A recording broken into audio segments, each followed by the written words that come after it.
saddened by the news of the resumption of hostilities in Ethiopia.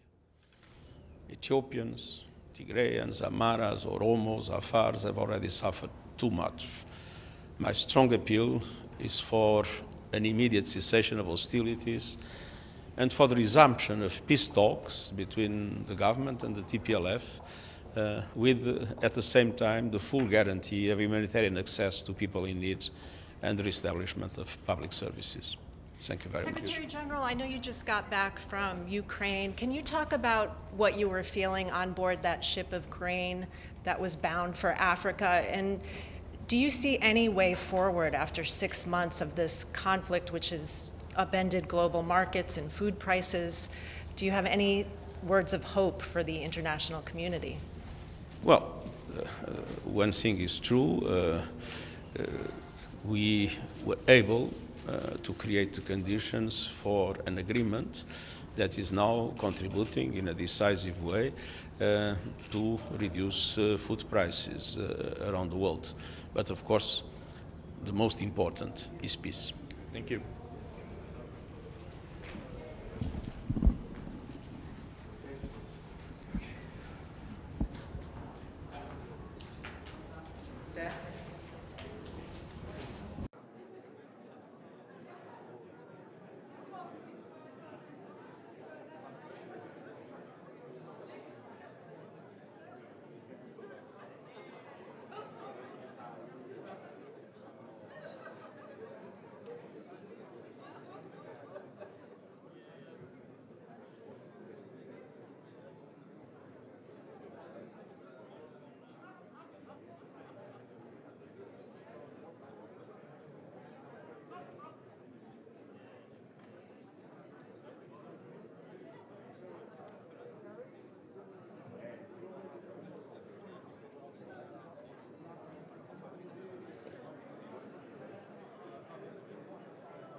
我宣布，安全理事会第9115次会议现在开始。本次会议的临时议程是维护乌克兰和平与安全。议程通过。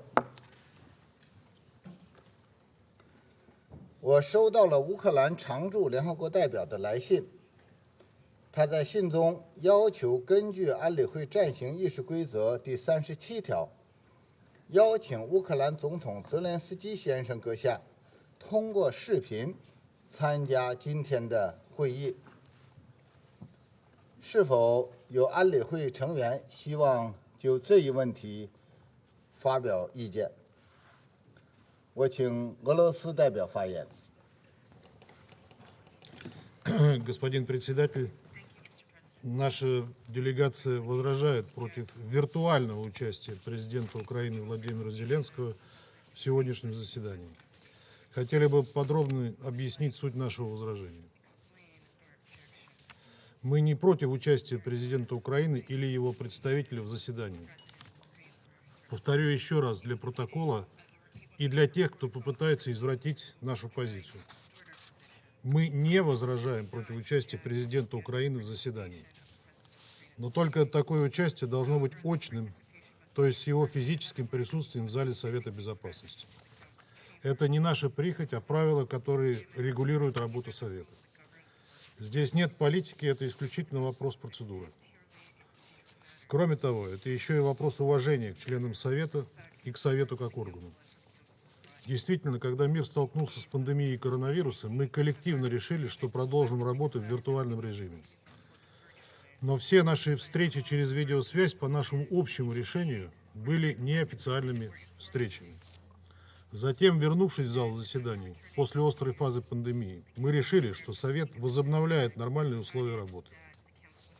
Значит, вернулись и временные правила процедуры. То есть, если мы, члены Совета Безопасности, сидим в зале, то и другие государства, члены, участвующие по правилу 37, должны присутствовать в зале. Господин Зеленский уже дважды выступал в Совете по видеосвязи. Мы каждый раз в письменном виде высказывали наше негативное отношение к этому. Но западные члены СБ тогда объясняли и заверяли нас письменно, включая председателей, которые приглашали президента Украины, что это исключение, которое не создает прецедента. Прецедент не создается после первого или второго раза. Однако третий раз это уже не исключение. Хотели бы напомнить тем членам Совета, которые председательствовали или будут председательствовать в Совете Безопасности, что и мы, и они уже сталкивались с такими случаями. Мы можем еще понять, что было сделано несколько исключений. Когда мы только вернулись в зал после пандемии, когда она еще не позволяла лидерам некоторых стран путешествовать. Однако в этом году наше председательство в феврале и другие председательства отказывали высокопоставленным представителям государств-членов выступать по правилу 37 по видеосвязи. Так почему в этом вопросе в Совете Безопасности должны быть двойные стандарты? Почему другие главы и министры других государств, находящихся на повестке дня Совета Безопасности, подвергаются дискриминации? Это напоминает нам ситуацию с международной гуманитарной помощью, которая хлынула потоком на Украину, а про помощь людям в других частях света все забыли. Или двойные стандарты Европы в отношении мигрантов, когда беженцам из Украины на всех европейских границах дают зеленый свет, а на пути беженцев из Африки, Ближнего Востока и других регионов ставят глухие заборы. Не можем согласиться уже в третий раз сделать исключение для одной страны и одного человека. А заседание было объявлено за неделю. Все возможности приехать в Нью-Йорк у президента Украины были. Мы постоянно наблюдаем Владимира Зеленского, встречающим иностранные делегации, перемещающимся по стране и даже позирующим для съемок модным журналам. К тому же он заявлен главой делегации Украины на 77-й сессии Генеральной Ассамблеи, что может быть реализовано только очным участием.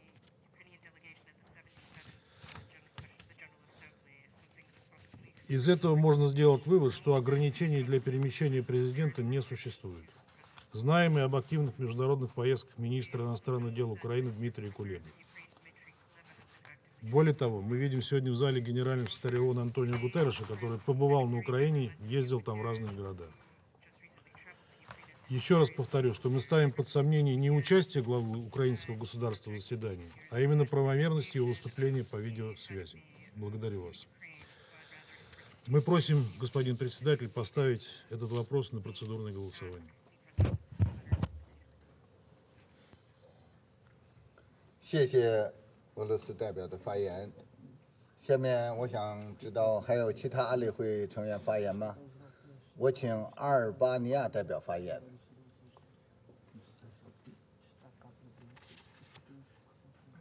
Thank you very much, Mr. President. We listened carefully to the arguments put forward by the delegation of Russia. We disagree with them, and let me explain.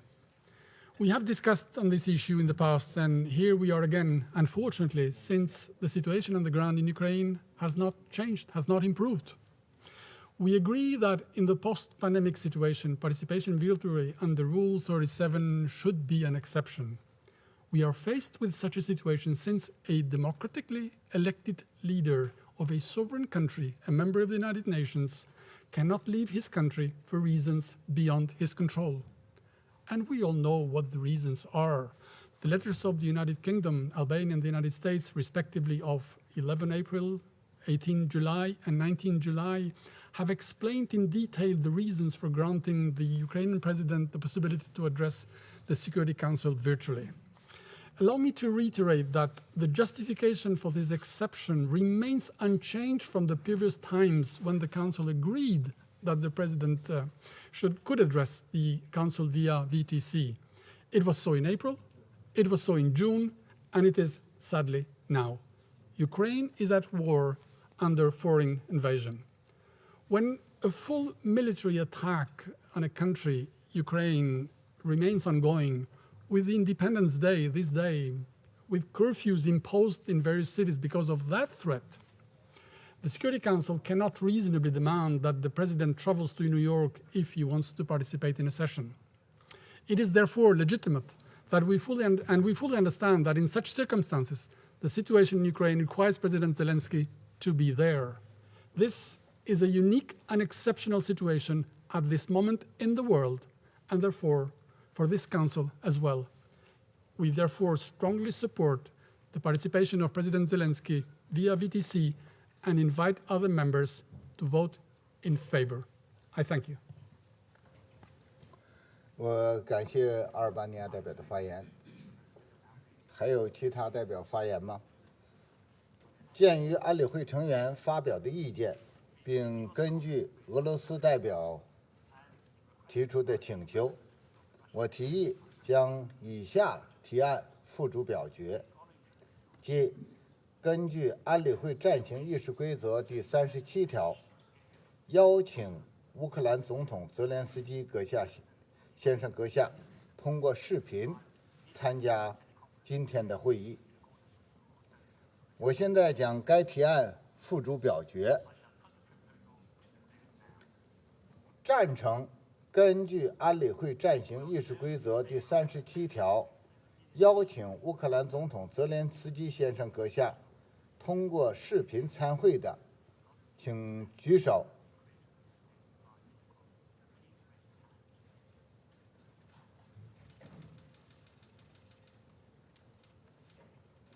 反对的，请举手。弃权的，请举手。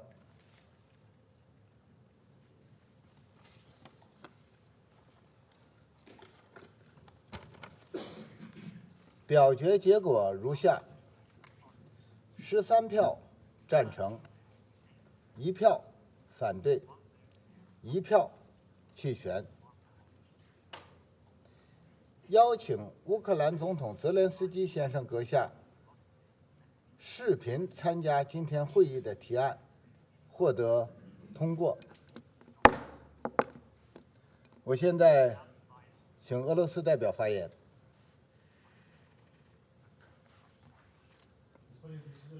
Сожалеем, что члены Совета высказались против соблюдения правил его работы мы еще могли бы понять логику западных покровителей Киева, которые готовы пожертвовать не только всеми украинцами, покрывая преступления режима, но и работой Совета Безопасности ООН.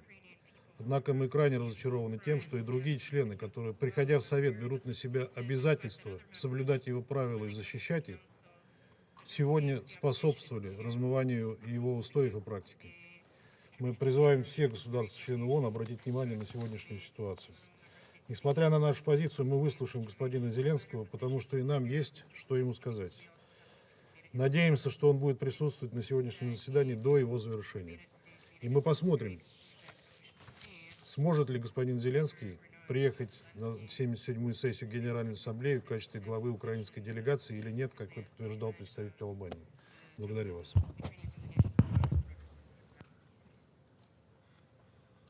我感谢俄罗斯代表的发言。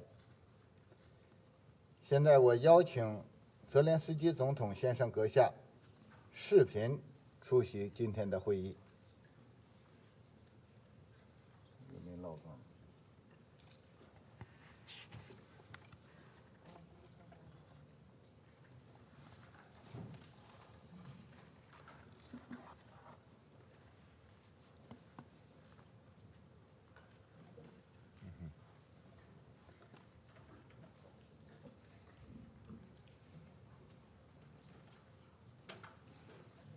按照安理会暂行议事规则第39条，我邀请主管政治和建设和平事务的副秘书长迪卡洛女士参加本次会议。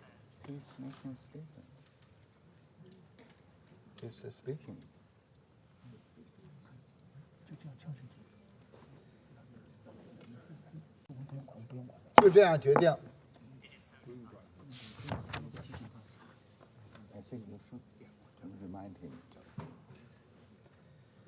按照安理会暂行议事规则第39条，我还邀请欧洲联盟驻联合国代表团临时代办龚扎头先生参加本次会议，就这样决定。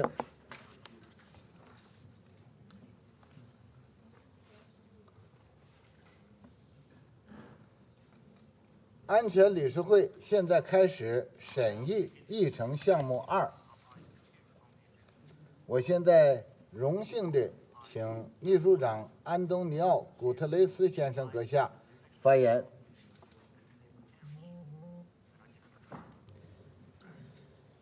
Mr. President of Ukraine, Excellencies, today marks a sad and tragic milestone. 6 months since Russia's 24th of February invasion of Ukraine. During this devastating period, thousands of civilians have been killed and injured, including hundreds of children. And countless others have lost their family members, friends, and loved ones. The world has seen grave violations of international human rights law and international humanitarian law committed with little to no accountability. And millions of Ukrainians have lost their homes and their worldly possessions, becoming internally displaced or refugees. With the onset of winter, humanitarian needs continue to rise rapidly, with millions of people in need of assistance and protection. As these needs skyrocket, it is imperative that humanitarian actors in Ukraine have safe and unhindered access to all people who require assistance, no matter where they live. Mr. President, the consequences of this senseless war are being felt far beyond Ukraine. We are seeing new vulnerabilities emerge in a global environment already worn out by conflicts, inequality, pandemic-induced economic and health crises, and climate change, with a disproportionate impact on developing countries. The acceleration of already high food, fertilizer, and fuel prices has triggered a global crisis that could drive millions more into extreme poverty, magnifying hunger and malnutrition, while threatening to raise the global humanitarian caseload to new highs and erase hard-won development gains. Vulnerable communities are grappling with the largest cost of living crisis in a generation, high commodity and transportation costs are having major repercussions for existing humanitarian operations. Mr. President, Under Secretary General Rosemary DiCarlo will brief the Council on the impact of the armed conflict in Ukraine, both inside and outside the country, over the past 6 months. As I mentioned on Monday, I wanted to take this opportunity to provide a brief update on my recent travel to Ukraine.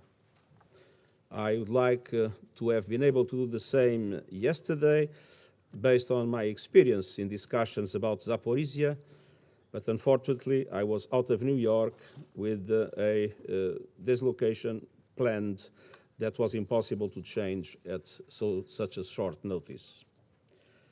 My visit was an important opportunity to follow up on the landmark deal that has brought a measure of hope, especially to developing countries and millions of vulnerable people bearing the brunt of the global food crisis, some of them on the edge of famine. I can report to the Council that the Black Sea Grain Initiative, signed in Istanbul in July, is progressing well, with dozens of ships sailing in and out of Ukrainian ports, loaded so far with over 720,000 metric tons of grains and other food products. These deals would not have been possible without the constructive approach of both Ukraine and Russia and the efforts of the government of Turkey. During my visit to Lviv, I met with Ukrainian President Zelenskyy and Turkish President Erdogan. I thank them for their continued engagement to support the implementation of the initiative to ensure the safe passage of Ukrainian food products and fertilizers to those in need and to the world at large. I was filled with emotion visiting the port of Odessa and the Joint Coordination Center in Istanbul. On my visit to Odessa, I went aboard a bulk carrier called MV Kubrosly Y, as it was being loaded with about 10,000 metric tons of wheat. It was deeply moving to peer into the hold of this cargo ship and see wheat pouring in. Even if in a limited way, the storied port of Odessa, which had been paralyzed for months, is slowly coming to life thanks to the initiative. In Istanbul, I saw the WFP chartered ship, the MV Brave Commander. It was proudly flying the UN flag with its cargo destined for the Horn of Africa, where millions of people are at risk of famine. I then had the opportunity to walk up the long and narrow gangway of the SSI Invincible II, having to keep up Ukrainian grain in the port of Chornomorsk. The vessel will carry one of the largest hauls of grain leaving Ukraine to date, more than 50,000 metric tons. Mr. President, just a few weeks ago, much of this would have been hard to imagine. We are seeing a powerful demonstration of what can be achieved in even the most devastating contexts when we put people first. And I stressed in Odessa and Istanbul, what I saw was the more visible part of the solution. The other part of this package deal is the unimpeded access to global markets of Russian food and fertilizers, which are not subject to sanctions. It is critical that all governments and the private sector cooperate to effectively bring them to market. Together with the task team led by Rebecca Greenspan, I will continue my intense contacts for that purpose. In 2022, there is enough food in the world. The problem is its uneven distribution. But if we don't stabilize the fertilizer market in 2022, there simply will not be enough food in 2023. Many farmers around the world are already planning to reduce areas for cultivation for next season. Getting much more food and fertilizers out of Ukraine and Russia at reasonable cost is vital to further calm commodity markets and lower prices for consumers. I once again commend the parties for their engagement in this process and urge them to continue to build on this progress. I also renew the call I made in Odessa for a massive scaling up of support to the developing countries getting hammered by the global food crisis. The shipment of grain and other foodstuffs is crucial, but it won't mean much if countries cannot afford them. Developed countries and international financial institutions must do more to ensure that developing countries can fully capitalize on the opportunities of the Black Sea Grain Initiative. Mr. President, despite progress on the humanitarian front, fighting in Ukraine shows no signs of ending, with new potential areas of dangerous escalation appearing. Two places were ever present in my mind and in my discussions in Ukraine: Zaporizhia and Ornivka. I remain gravely concerned about the situation in and around Europe's largest nuclear power plant in Zaporizhia. The warning lights are flashing. Any actions that might endanger the physical integrity, safety, or security of the nuclear plant are simply unacceptable. Any further escalation of the situation could lead to self-destruction. The security of the plant must be ensured, and the plant must be re-established as purely civilian infrastructure. In close contact with the IAEA, the UN Secretariat has assessed that we have in Ukraine the logistics and security capacity to support any IAEA mission to the Zaporizhia nuclear power plant from Kyiv, provided both Russia and Ukraine agree. And I welcome expressions of support for such a mission and urge that to happen as soon as possible. Mr. President, I am deeply disturbed by the allegations of violations of international humanitarian law and violations and abuses of human rights related to the armed conflict. International humanitarian law protects prisoners of war. The International Committee of the Red Cross must have access to them wherever they are held. The United Nations Human Rights Monitoring Mission in Ukraine and the UN Independent International Commission of Inquiry on Ukraine continue to monitor, document, and report with a view to supporting the investigation of alleged violations. Work is also ongoing to deploy the recently established fact-finding mission to Ornivka to look into the incident on 29 July.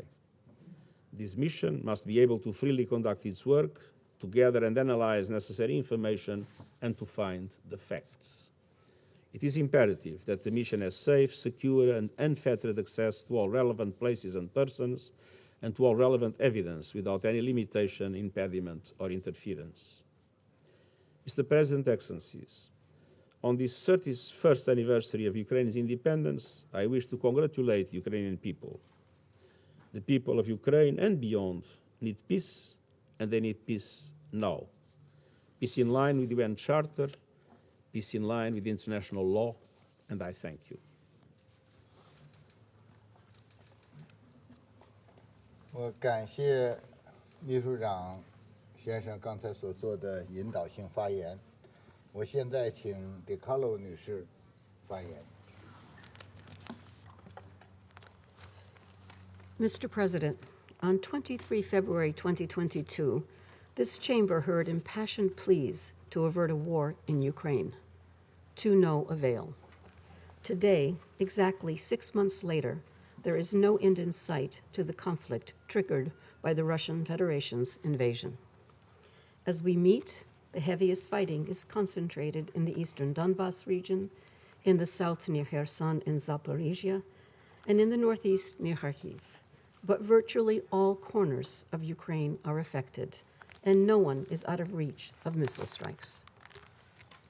At the same time, several attacks, conducted mainly with drones, have also been reported in the Autonomous Republic of Crimea and the city of Sevastopol, Ukraine, occupied by the Russian Federation since 2014. Mr. President, civilians are paying a heavy price in this war.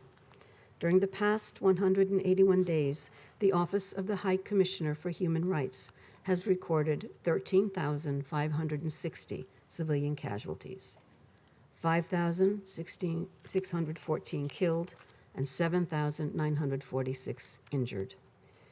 These figures are based on verified incidents. Actual numbers are considerably higher. The majority of civilian casualties were caused by explosive weapons with wide area effects. The use of these weapons in and around populated areas has predictable and devastating consequences. To date, OHCHR has documented damage, destruction, or use for military purposes of 249 medical facilities and 350 educational facilities. Actual figures may be higher. The indiscriminate shelling and bombing of populated areas, killing civilians and wrecking hospitals, schools, and other civilian infrastructure are actions that may amount to war crimes. Mr. President, we continue to receive reports of human rights violations. The arbitrary detention and enforced disappearance of civilians, including local authorities, journalists, civil society activists, and other civilians, continues. OHCHR has documented 327 cases of arbitrary detention and enforced disappearance of civilians by the Russian Federation and affiliated armed groups in non-government controlled territory. OHCHR has also recorded 39 arbitrary arrests in Ukrainian government-controlled territory and 28 other cases that may amount to enforced disappearance. 14 victims of enforced disappearances perpetrated by the Russian Federation and affiliated armed groups were found dead or died while in detention, 13 men and 1 woman. OHCHR has also corroborated allegations of hundreds of willful killings of civilians while parts of Kyiv, Chernihiv, and Sumy regions were under Russian control in February to March 2022. It has also verified 43 cases of conflict-related sexual violence, the majority attributable to Russian armed forces. Mr. President, we're also concerned about the situation of prisoners of war on both sides. All prisoners of war are protected under international humanitarian law. There's a need for unimpeded and confidential access by the International Committee of the Red Cross to all places of detention, including to places of internment of Ukrainian prisoners of war and civilian detainees in the Russian Federation. We are concerned by reports that the Russian Federation and affiliated armed groups in Donetsk are planning to try Ukrainian prisoners of war in a so-called international tribunal in Mariupol. Any tribunal must respect the protections afforded to all prisoners of war by international law, including fair trial guarantees. The failure to uphold these standards could amount to a war crime. Mr. President, humanitarian needs continue to rise rapidly. At least 17.7 million people, or 40% of the Ukrainian population, need humanitarian assistance and protection, including 3.3 million children. Humanitarian access is of great concern. Roads are heavily contaminated with explosive ordnance, putting civilians at risk and stopping humanitarian convoys from reaching them. Over 6.6 million internally displaced persons have been recorded. Another 6.7 million people have left Ukraine to other countries in Europe, most of them women and children. Mr. President, as winter approaches, the destruction caused by war, combined with the lack of access to fuel or electricity due to damaged infrastructure, could become a matter of life or death if people are unable to heat their homes. An estimated 1.7 million people are already in need of urgent assistance with heating, shelter repair, and other winterization preparation, as temperatures in parts of the country are expected to decline to minus 20 degrees Celsius. The UN's ongoing winterization efforts aim to complement and support the work led by the government of Ukraine. Our revised flash appeal requires $4.3 billion to support 17.7 million people in need of assistance through December 2022. Donors have generously provided $2.4 billion as of 19 August. The humanitarian response has scaled up to 500 humanitarian organization partners, reaching over 11.8 million people with at least one form of assistance. The war has severely impacted agriculture in Ukraine, leaving thousands of farmers without income, destroying grain storage facilities, and exacerbating food insecurity among vulnerable groups. According to the World Food Program, 20% of the people of Ukraine have insufficient food. Mr. President, as the Secretary General emphasized, the repercussions of the war in Ukraine are being felt worldwide. According to World Food Program estimates, 345 million people will be acutely food insecure or at high risk of food insecurity in 82 countries with a WFP operational presence. This represents an increase of 47 million acutely hungry people due to the ripple effects of the war in Ukraine. Last month, UNDP estimated that up to 71 million people may have already been pushed into poverty in the 3 months after the start of the war. Key affected areas include the Balkans, the Caspian Sea region, and sub-Saharan Africa, particularly the Sahel. The global financial situation remains volatile, with concerns about potential stagflation scenarios in the latter part of 2022 and 2023. Energy markets remain under stress, a serious concern as the winter season in the Northern Hemisphere approaches. While food prices have stabilized in recent weeks, this is not necessarily translated into lower inflation rates yet. Inflation continued to accelerate in July of this year. It is breaking multi-decade records in developed countries, and yet it is developing countries and LDCs that have been more drastically affected. The fiscal situation in many developing economies is a particular concern, particularly as their borrowing ability has been fragile following the need to respond to the COVID-19 pandemic with significant expenditures. Today, developing country debts and import bills are coming under further pressure. We remain concerned that the deteriorating socioeconomic situation in developing countries, particularly those in already fragile situations, could lead to social unrest. While it is difficult to establish a direct link to the war, we have already seen an increase in the number of riots between the first and second quarter of 2022. Mr. President, today's grim 6-month anniversary coincides with Ukraine's National Day. This is an occasion to celebrate the country's sovereignty and independence and proud heritage, and we congratulate the people of Ukraine on this day. But let us recall that the human and material toll of this war is tragic, colossal, and evident. First and foremost, for Ukraine and its people. And the economic consequences for the world are ominous and growing. The conflict is having another impact that, although less tangible, is just as perilous. In deepening global divisions and exacerbating mistrust in our institutions, the war is weakening the foundations of our international system. The consequences of a breakdown in how the world manages questions of peace and security are frightening to contemplate. This war is not only senseless, but exceedingly dangerous, and it touches all of us. It must end. Thank you, Mr. President. 感谢迪卡罗女士所做的发言。我现在请乌克兰总统泽连斯基先生阁下发言。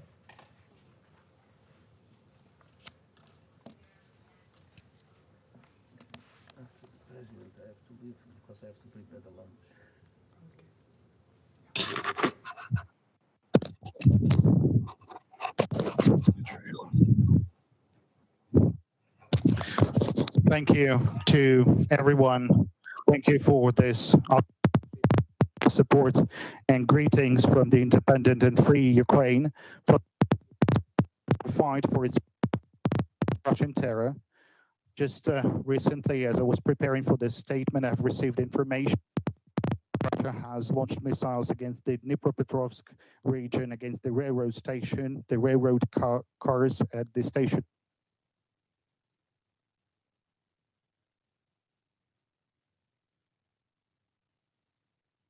People and 50 people were injured.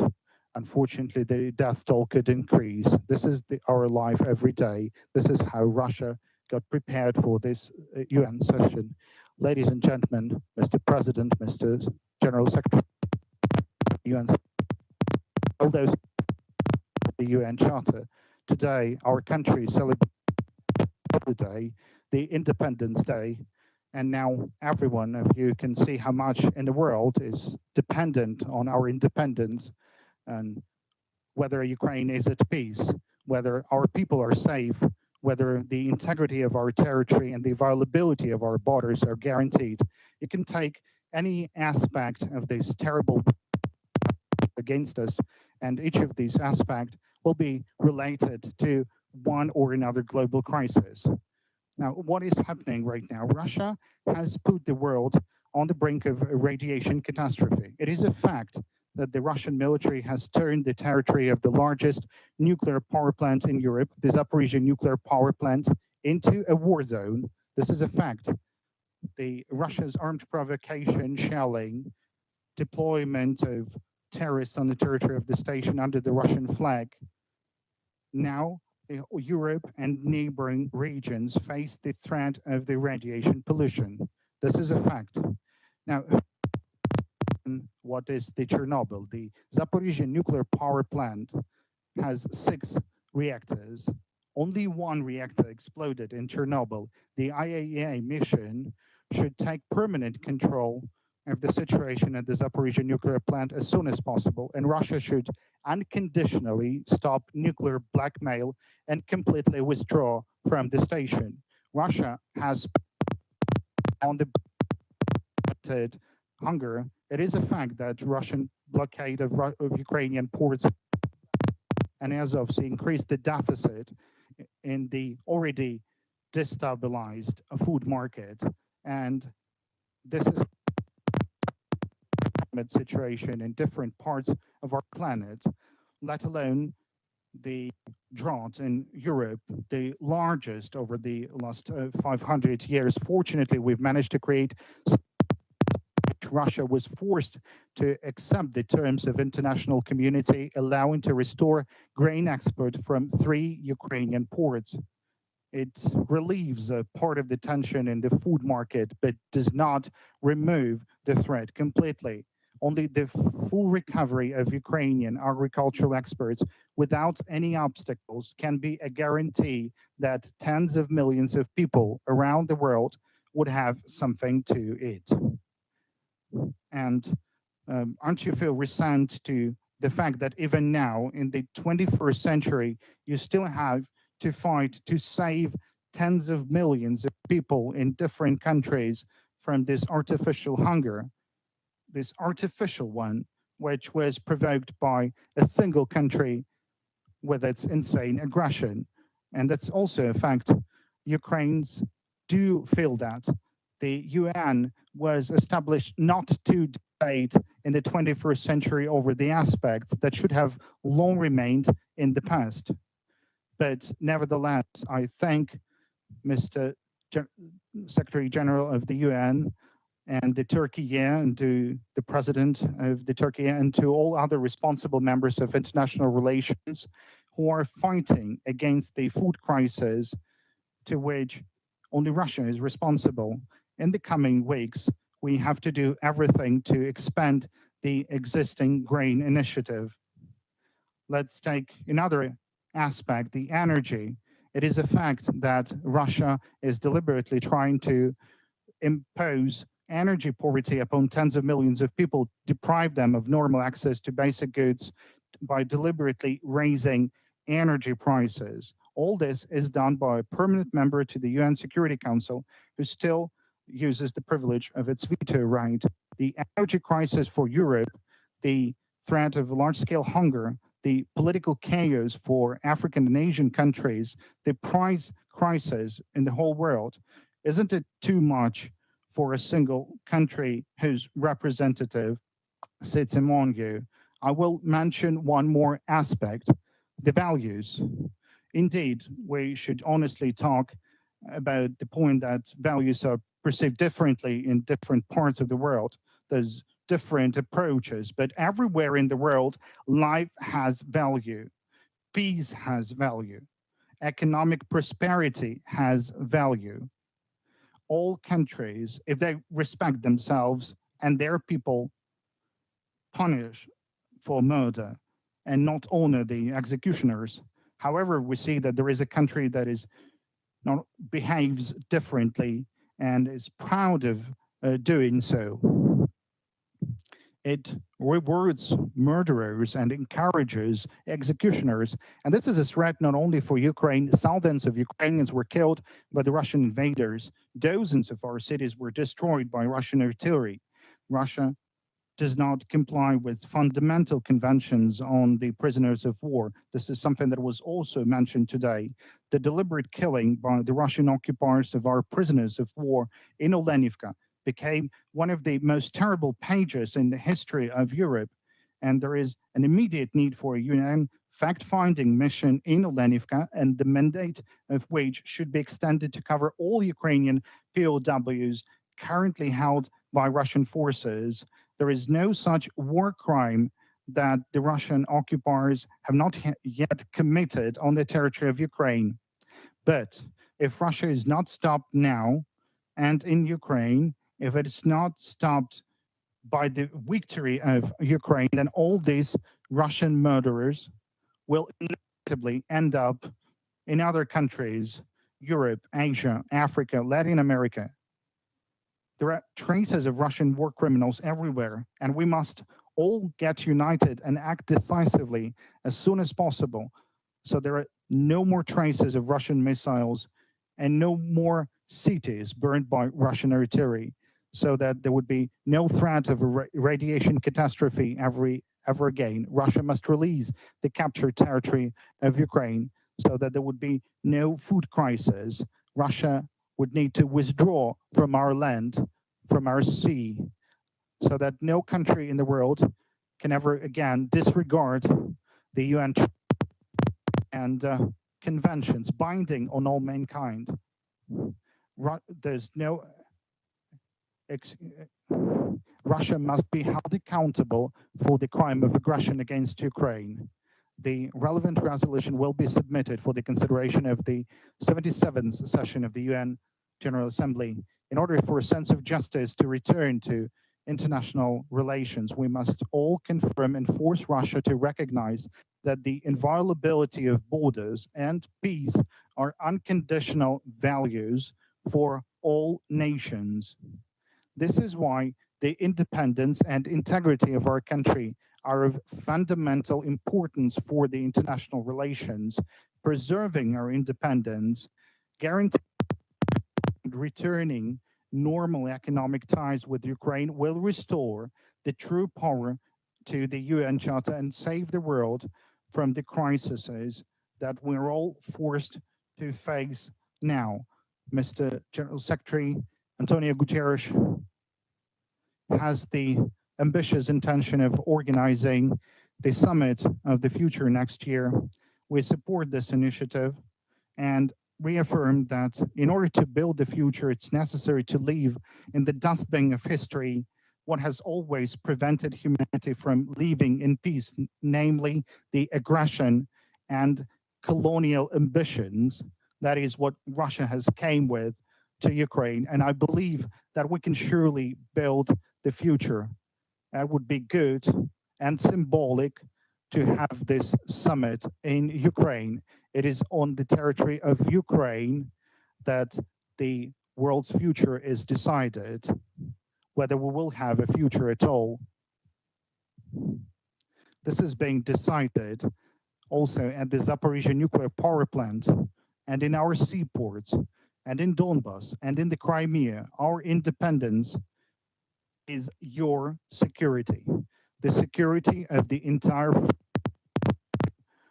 For this opportunity, for the understanding of my situation, for the situation of our country. Thank you for the attention, and I thank the Chinese presidency to participate in this session in the online format. Glory to you. 我感谢泽连斯基先生阁下的发言。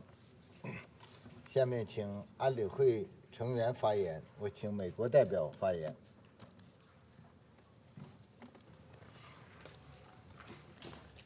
Thank you, Mr. President. And thank you, Secretary General Guterres and Undersecretary General DiCarlo for your briefings. I would also like to congratulate Ukrainians on their Independence Day and thank President Zelenskyy for participating in this meeting today. President Zelenskyy, the United States stands with you and the people of Ukraine today and every day. And every Russian bomb that falls only strengthens our resolve to support your sovereignty and your independence.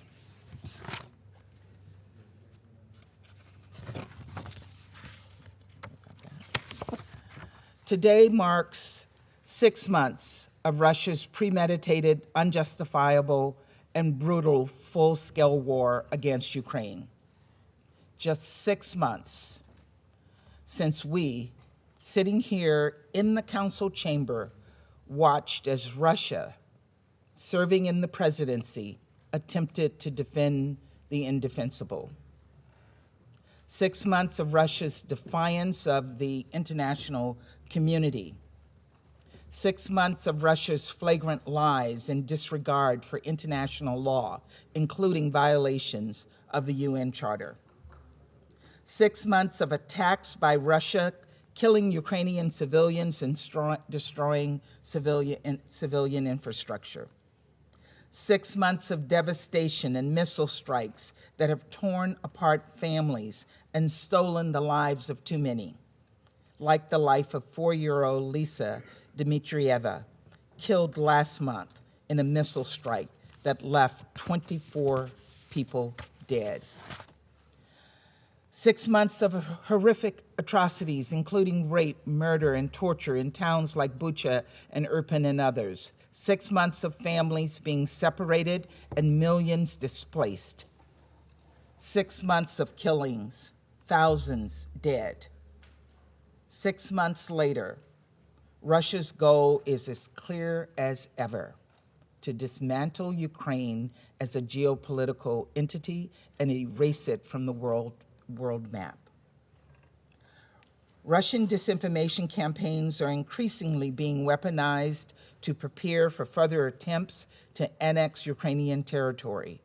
Russian Minister of Foreign Affairs Lavrov publicly acknowledged this as one of the Kremlin's objectives. Specifically, Russia is laying groundwork to attempt to annex the regions of Kherson and Zaporizhia and all of the Donetsk and Luhansk oblasts. Let's be clear. The international community will never recognize Russia's attempt to change Ukraine's borders by force. And when the world's leaders come to New York next month to reaffirm their commitments to the UN Charter, they are also reaffirming their support for that basic principle. So no matter how many more sham referendums, illegitimate authorities Moscow tries to install, we will continue to defend the UN Charter and uphold Ukraine's sovereignty, territorial integrity, and independence. And as we discussed yesterday, Russia is responsible for creating another grave risk to another core commitment by the international community to nuclear safety. Ukraine had an impeccable record of nuclear energy safety and security at the Zaporizhzhia nuclear power plant. But Russia recklessly attacked and seized control of this plant by force, risking nuclear disaster. In a similar vein, we are particularly concerned by Russia's so-called filtration operations, which involve the systematic forced deportations of Ukrainian civilians to remote areas of Russia. These camps are abducting and separating children from their parents. Russian forces are forcibly confiscating and replacing passports, dictating curriculums in schools, and replacing Ukrainian street names and other public signs with Russian language alternatives. The evidence of Russian forces interrogating, detaining, and forcibly deporting hundreds of thousands of Ukrainians, including children, continue to mount. The reasons are clear. They want to destroy Ukraine, its culture, its people, its very existence. Even where we have seen progress, like the movement of grain and other foodstuffs from Ukrainian ports following the much-needed arrangement signed with Turkey, Russia did not let us forget about its intentions. Mere hours after the deal was inked, Russia launched missiles at the port of Odessa. Those missiles were a potent reminder millions of Ukrainians are still under siege, and tens of millions around the world are being driven to hunger by Russia's actions. For all this violence and carnage, these hunger and humanitarian crises, these human rights abuses and threats to vulnerable groups, Russia, and Russia alone, bears sole responsibility. And Russia alone is the sole hindrance to a swift resolution to this crisis. We must continue to call for and ensure accountability for all of Russia's atrocities. Today marks 6 months of the war, but it also marks Ukraine's Independence Day, a day normally celebrated by parades with festivals with joy. Many of us came together in a similar kind of celebration on July 4th last month on the UN lawn as America celebrated its independence. And we ate and we danced and we looked in awe at the fireworks in the sky. In Ukraine today, there are none of the typical festivals, no feasts or concerts. Citizens have been told to stay away from cities and to look for very different kinds of explosions from the sky. And we heard President Zelenskyy describe just that to us today. One Ukrainian citizen told an NPR reporter that she hopes that, and I'll quote her, she hopes that we can celebrate independence without weapons in the future, maybe with flowers and dances instead. Let us do everything we can to bring the flowers and the dances back to Kyiv, back to Ukrainians. And let us pray by this time next year, her dream has come true. Thank you, Mr. President.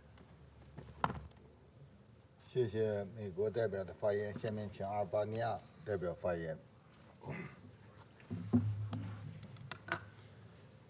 Thank you, Mr. President, and let me also thank the ESG and USG DiCarlo for their update information. 31 years ago today, Ukraine declared its independence from the decaying Soviet Union. It is a day to celebrate, and I'm sure, despite the situation, Ukrainians in Ukraine and abroad will proudly mark their day in a way or another. We join them in this and welcome you, President Zelenskyy, in this meeting under the exceptional circumstances you and your country continue to endure. But celebrations are not easy and hardly joyful when you are under attack by your neighbor that pretends from dawn to dusk to be your brother, but that kind of brother that is assaulting you, killing your people, destroying your homes, bombarding your cities, abusing your women, deporting your people, breaking your country, denying your existence.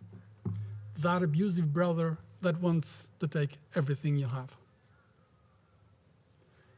Mr. President, today marks also exactly 6 months from the start of the invasion, the day when the UN Charter was thrown in the Kremlin shredder, when the term respect for international law lost any meaning in Moscow. It marks 27 weeks from the adoption of the United Nations General Assembly resolution when the whole world but 4 asked Russia to stop the war and respect the sovereignty of Ukraine. It marks 25 weeks from a legally binding order of the International Court of Justice, the highest international court addressed to Russia to immediately stop military activities. All these calls and documents continue to be ignored. Russia persists in its course with a clear intention to dismantle Ukraine and subjugate its people, despite unquestionable evidence and hard proof that its actions have and continue to produce serious global destabilizing effects on security, energy, food, including the risk of a nuclear catastrophe, and are increasingly decoupling Russia from the rest of the European continent. We commend Turkey and the Secretary General for their tireless and successful efforts in making sure that grain and other food products are exported from Ukraine and go on the tables of the needy throughout the world. Colleagues, the war is having a terrible negative impact on everything in Ukraine and beyond, but hardly anything compares with the devastating impact on civilians in general and their children in particular, the future generation. Some 1,000 children, maybe more, will not be there to see the liberated Ukraine. They have been killed, 5 every day. 5.2 million are in need of humanitarian assistance. 3.6 million have been affected by the closure of schools or by the impact of attack on schools, which will continue to delay children's return to in-person learning. Many more millions are left with invisible wounds that must be addressed without delay to prioritize children's mental health and psychological needs and help them build resilience. If there were one single reason to put an immediate end to this war, it is this: to save children, the future generations, from the scourge of war, as it is written in our Constitution. Mr. President, a few weeks ago, a deadly explosion killed 53 Ukrainian prisoners of war held in Ukraine territory under the Russian control. This tragic event is still not independently elucidated, and as for everything of that nature, we are told that Ukraine did it. Prisoners of war should have been protected by law, as well as by the guarantees given to the UN and the International Committee for Red Cross, that the Azov detainees would be properly treated. Unfortunately, 53 of them were killed. We welcome the appointment of the investigation team by the Secretary General. We strongly ask the UN to do everything to make sure that the investigation is done impartially and on the UN terms. Those responsible for such despicable crimes must be held accountable. Mr. President, with the regular army stretched thin after 6 months of a disastrous and bloody invasion of Ukraine, there is increasing evidence that the Kremlin is making dreadful choices and recruiting Russia's prisoners to fight. Credible reports and meticulous investigations point into that direction. This is very worrying in a situation that is already alarming, since when we have seen what regular soldiers were able to execute in Bucha, we have shivers thinking about what may happen when you give weapons to murderers and criminals who should be behind bars in Russia and not in Ukraine in military uniform. These new fighters, if that proves true, will fill in for those who have come to senses, discovered the truth and abandoned the war, not to continue to be partners in crime, like Pavel Filatiev. He was sent to Kherson. He is free to speak his mind now and tell his story. And what is he saying? Let me quote. "We understood that we were dragged into a serious conflict where we are simply destroying towns and not actually liberating anyone. We do not see any reason that our government is trying to explain to us. All of it is a lie. We are just destroying peaceful lives." End of quote. His account is much longer, 141 pages, out there in the open for everyone to read, the immense despair of someone sent to commit crimes next door. Mr. President, we have warned before and wish to reiterate, particularly on this day, any territory annexation, any development incompatible with the Ukraine constitution imposed by Russia, such as sham elections or referendums à la Russe, will not be accepted, will not be recognized. Pro-Russian officials in the territories under Russian control speak openly of joining Russia by implementing the Crimea template. This will be null and void, a dead end. As stated by key European leaders as recently as yesterday, Ukraine friends are ready to support Ukraine's fight to defend itself, not because anyone is against Russia and the Russians, but simply because all those who are for peace see in Ukraine the litmus test of the European security architecture and the stress test of resilience of world peace and security in front of long-gone imperial behavior. Colleagues, on this day we reaffirm once more our full and unwavering solidarity with the people of Ukraine. We pay tribute to all those who are fighting to defend their land and their lives, and to all those sacrificed for the independence and freedom of Ukraine. We reiterate our support for the sovereignty and territorial integrity of Ukraine within its internationally recognized borders, and we call on Russia to stop the war, withdraw its troops, and change course, so that next year at this time there is a real happy parade in Kiev, not the one with the burnt out or abandoned husks of Russian military equipment, the epitome of this senseless war. And I thank you. 感谢阿尔巴尼亚代表的发言，下面请法国代表发言。 Je vous remercie, Monsieur le Président. Je remercie le secrétaire général et Madame Di Carlo pour leur présentation et je souhaiterais saluer l'intervention du président Zelenskyy ce matin.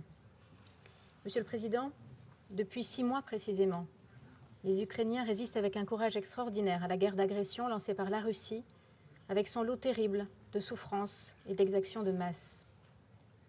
Les Ukrainiens, faut-il le rappeler, se battent pour la souveraineté et l'intégrité territoriale de leur pays. Quel meilleur moment pour leur rendre hommage qu'aujourd'hui, jour de leur fête nationale qui a marqué en 1991 l'indépendance de l'Ukraine. À travers sa lutte, l'Ukraine défend aussi les buts et les principes de la Charte des Nations Unies. Et c'est pourquoi la France continuera de se tenir à ses côtés. Avec nos partenaires européens, nous continuerons à la soutenir aussi longtemps qu'il le faudra face à l'agression russe. En ce jour de célébration de l'indépendance ukrainienne, je redis aussi clairement que la France ne reconnaîtra jamais l'annexion des territoires occupés par la Fédération de Russie.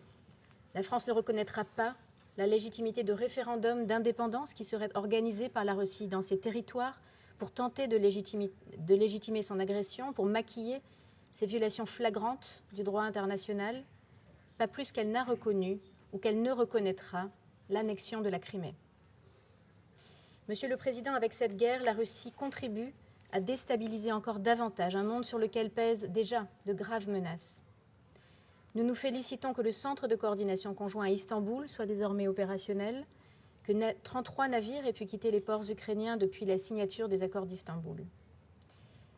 Mais ne nous leurrons pas, les effets négatifs de la guerre conduite par la Russie se poursuivent, perdurent et se multiplient. Les chaînes d'approvisionnement sont toujours perturbées, les coûts de transport demeurent très élevés, le marché de l'énergie est bouleversé, et tant que durera l'agression russe, ces effets continueront à se propager. La présence de troupes russes sur le site de la centrale nucléaire de Zaporijjia fait également peser le risque d'un accident nucléaire aux effets potentiellement dévastateurs. Nous rappelons notre appel au retrait des forces russes. Tout incident serait de la responsabilité première de la Russie. Il est crucial que l'AIEA puisse conduire une mission d'experts sur le terrain dans les plus brefs délais. Monsieur le Président, les informations qui nous parviennent concernant des exécutions extrajudiciaires, des actes de torture à l'encontre des prisonniers ukrainiens, en particulier dans le village de Lenivka, mais pas seulement, sont extrêmement choquants. La Russie doit respecter le droit international humanitaire. Il s'applique à tous les conflits armés internationaux, nous le rappelons, qu'elles reconnaissent ou non être en guerre, ainsi que le droit international des droits de l'homme. La France, aux côtés de ses partenaires, s'est mobilisée dès les premiers jours de l'agression russe pour que les auteurs des crimes commis en Ukraine soient identifiés, soient poursuivis et que leurs crimes soient documentés. Nous soutenons activement le travail de la Cour pénale internationale qui enquête sur des faits susceptibles de constituer des crimes de guerre, de génocide ou de crimes contre l'humanité. Nous soutenons également les enquêtes des juridictions ukrainiennes. Et nous resterons aussi attentifs aux éléments que publiera prochainement la commission d'enquête internationale et indépendante qui a été créée par le Conseil des droits de l'homme avec le soutien de la France. Enfin, nous appelons une nouvelle fois la Russie à faire le choix de la diplomatie pour rebâtir la paix avec l'Ukraine dans le respect de sa souveraineté, dans le respect de son intégrité territoriale et dans ses frontières internationalement reconnues. Ce au moment et dans les conditions que décideront les Ukrainiens qui sont la partie agressée. La France continuera à s'engager à cette fin. Je vous remercie. 我感谢法国代表的发言，下面请爱尔兰代表发言。Thank you, Mr. President, and I would like to thank the Secretary-General for his remarks and indeed his efforts with regards to resolving the war in Ukraine and its wider consequences, including for global food security. I also thank USG DiCarlo for her briefing, and I want to welcome President Zelensky's address to the Council and reiterate Ireland's unwavering friendship and support to the people of Ukraine on the occasion of their Independence Day. Mr. President, it is 8.5 years since Russia first violated the sovereignty and territorial integrity of Ukraine. It is 6 months to the day since Russia launched its further illegal, unprovoked invasion of Ukraine, violating and attacking the core principles of this United Nations. Yet let us be clear, the internationally recognised borders of Ukraine have not changed in the last 6 months, nor in the last 8.5 years. The decision by Russia to invade Ukraine has not changed those borders. They did not change in 2014, and they have not changed in 2022. Neither will unilateral steps by Russia to integrate parts of Ukraine be recognised for anything other than flagrant violations of the principles of sovereign independence and non-intervention, and a bold attempt to entrench a supposed sphere of influence. We also condemn the dangerous, escalatory and unacceptable nuclear rhetoric by Russia during this conflict. Mr. President, for 183 days, Ireland has called for an end to the unjustified and unjustifiable war being waged against Ukraine. As each day passes, reports of violations of human rights and international humanitarian law by Russia grow. Civilians in Ukraine continue to pay the highest price. For 6 months, they have been living under terror, not knowing when and where the next bomb will strike. We therefore once again call on Russia to comply with its obligations under international law. Parties to the conflict must comply with international humanitarian law. They have an obligation to distinguish between civilians and combatants and not to attack civilian objects. There is a prohibition against indiscriminate and disproportionate attacks, and an obligation to take all feasible precautions in attack. And compliance is not optional. Mr. President, as I said yesterday at our meeting, Ireland remains extremely concerned by the situation at the Zaporizhzhia nuclear power plant and the serious risk of a radiological accident or incident arising from military activity at the site with devastating consequences. We call on Russia to end its illegal occupation of the site, withdraw its troops and munitions, and ensure that the Ukrainian authorities can uphold their responsibilities for safety and security at the site. We welcome reports that a visit by the IAEA could go ahead soon and support the Secretary-General's call for the plant to remain connected to the Ukrainian power grid. Mr. President, once again, we call on Russia to end its brutal war and withdraw its troops from the entire internationally recognised territory of Ukraine and to respect the sovereignty and territorial integrity of its neighbours. Russia can end its aggression if it chooses. But even while it chooses to execute its illegal war, it still has obligations under international law, and it must comply with those obligations. We note this morning the comments from the Secretary-General and the UN Secretary and the Under-Secretary-General on humanitarian need, particularly in the face of the onset of winter. Russia's aggression continues to cause mounting hardship and suffering for the people of Ukraine, who have shown remarkable resilience and resolve. Today, Ireland stands in full solidarity with them. Thank you. 我感谢爱尔兰代表的发言。下面请挪威代表发言。Thank you, Mr. President. Russia's war in Ukraine is affecting us all. It is an attack on democratic values and on freedom. It's causing a global food crisis, and it's a blatant violation of international law and the very principles of the UN Charter. To President Zelenskyy, thank you for your strong testimony this morning and for the heroic fight you and the Ukrainian people are engaged in for your country and for peace and freedom of us all. Today we mark the Ukrainian Declaration of Independence in 1991, and here we are 31 years later because the Soviet successor state Russia has invaded Ukraine. It's truly tragic. So we reiterate our unwavering support for Ukraine's sovereignty and territorial integrity within its internationally recognized borders. USG DiCarlo, thank you for your thorough and thoughtful briefing. And Secretary General, thank you for your briefing, including on your important recent visit to Ukraine. Norway applauds your crucial role in the Black Sea Grain Initiative and your further tireless efforts to alleviate the consequences of this horrible war and to restore peace.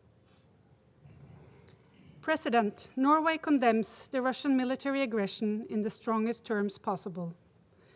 Russia's warfare in urban and populated areas and the use of heavy explosive weapons is destroying homes, schools, and hospitals.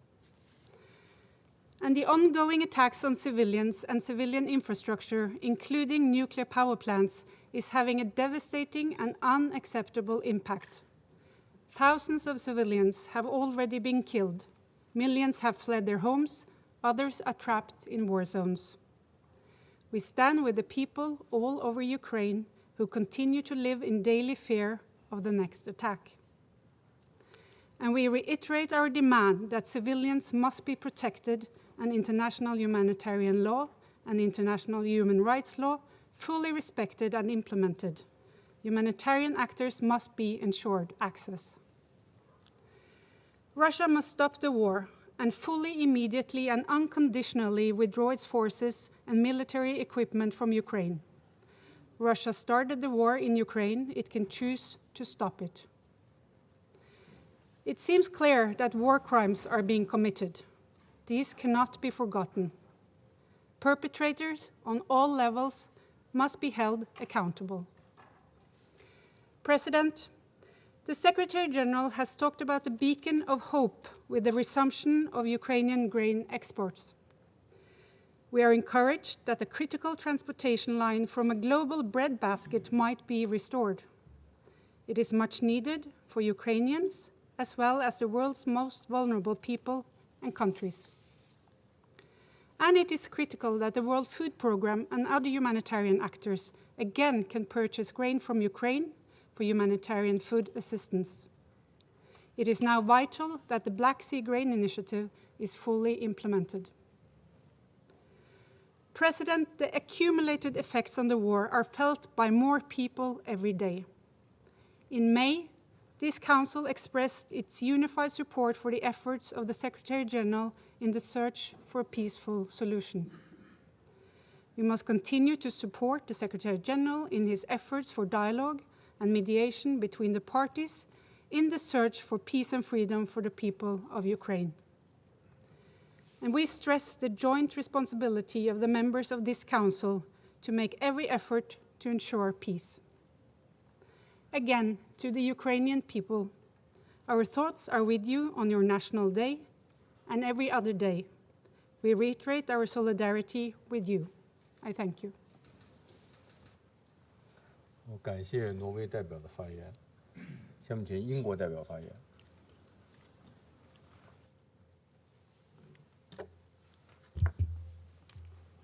Thank you, President.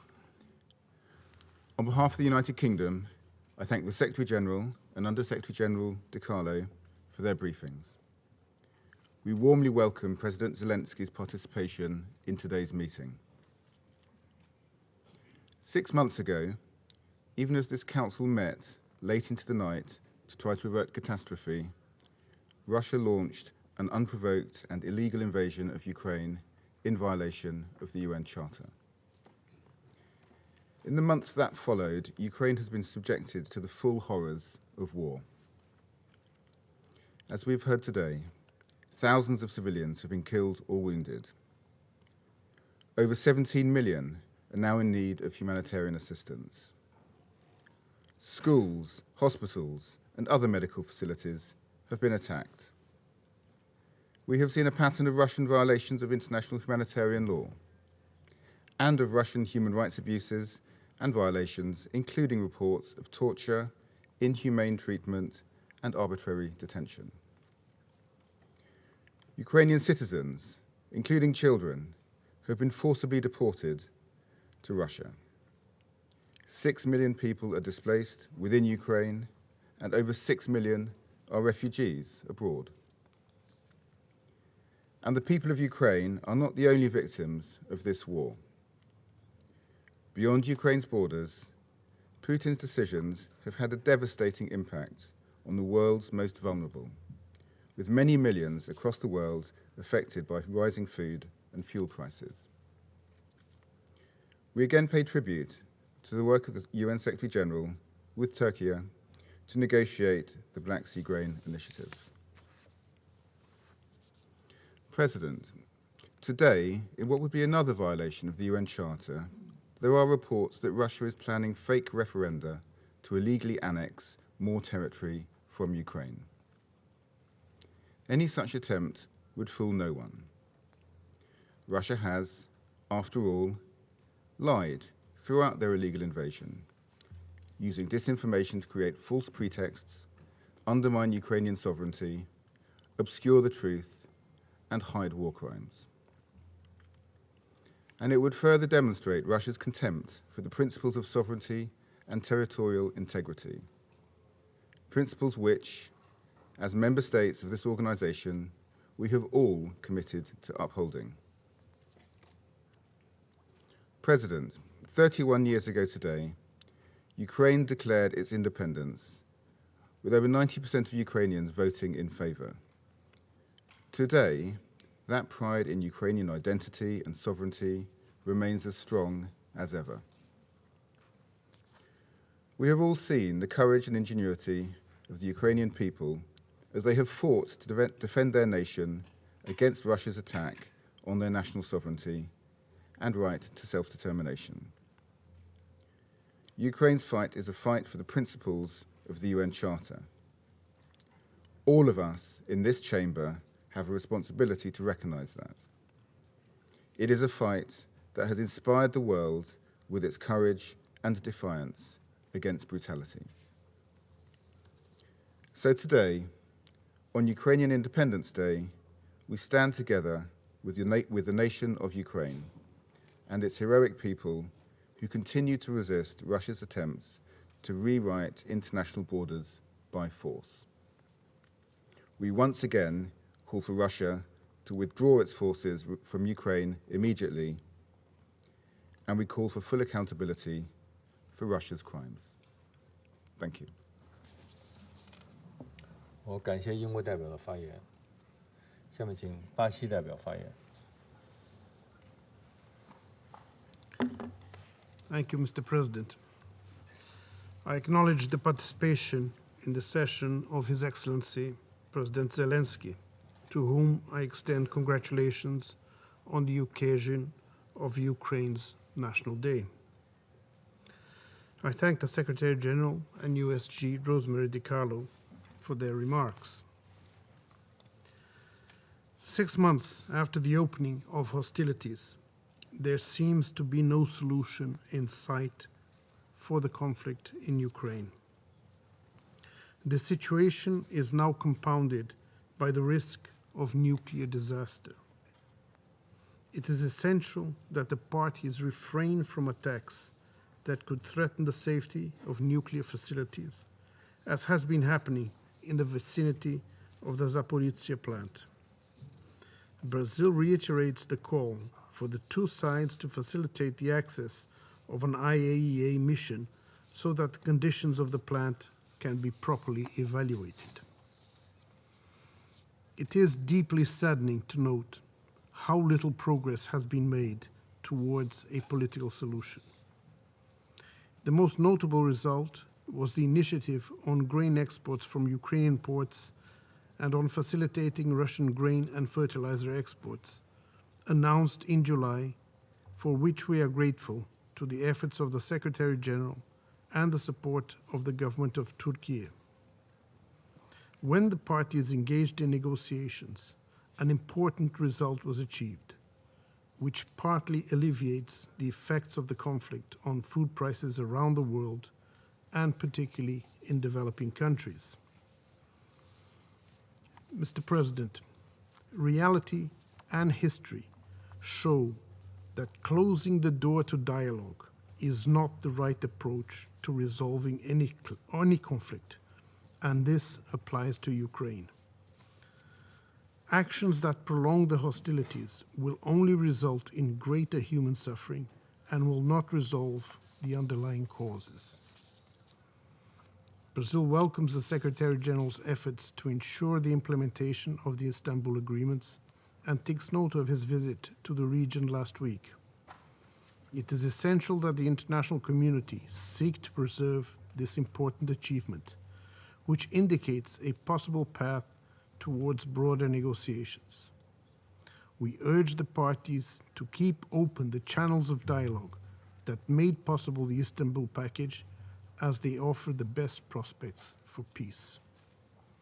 Finally, we recall the obligation of both sides under international humanitarian law to protect the civilian population and prevent human rights abuses. Attacks against residential areas and facilities such as schools, churches, and hospitals are unacceptable and fuel a logic of retaliation that must be avoided by all means. It is in everyone's interest that the two countries can live peacefully, side by side in the future, and cooperate to achieve the development goals. I thank you, Mr. President. 我感谢巴西代表的发言，下面请加蓬代表发言。Je vous remercie, Monsieur le Président.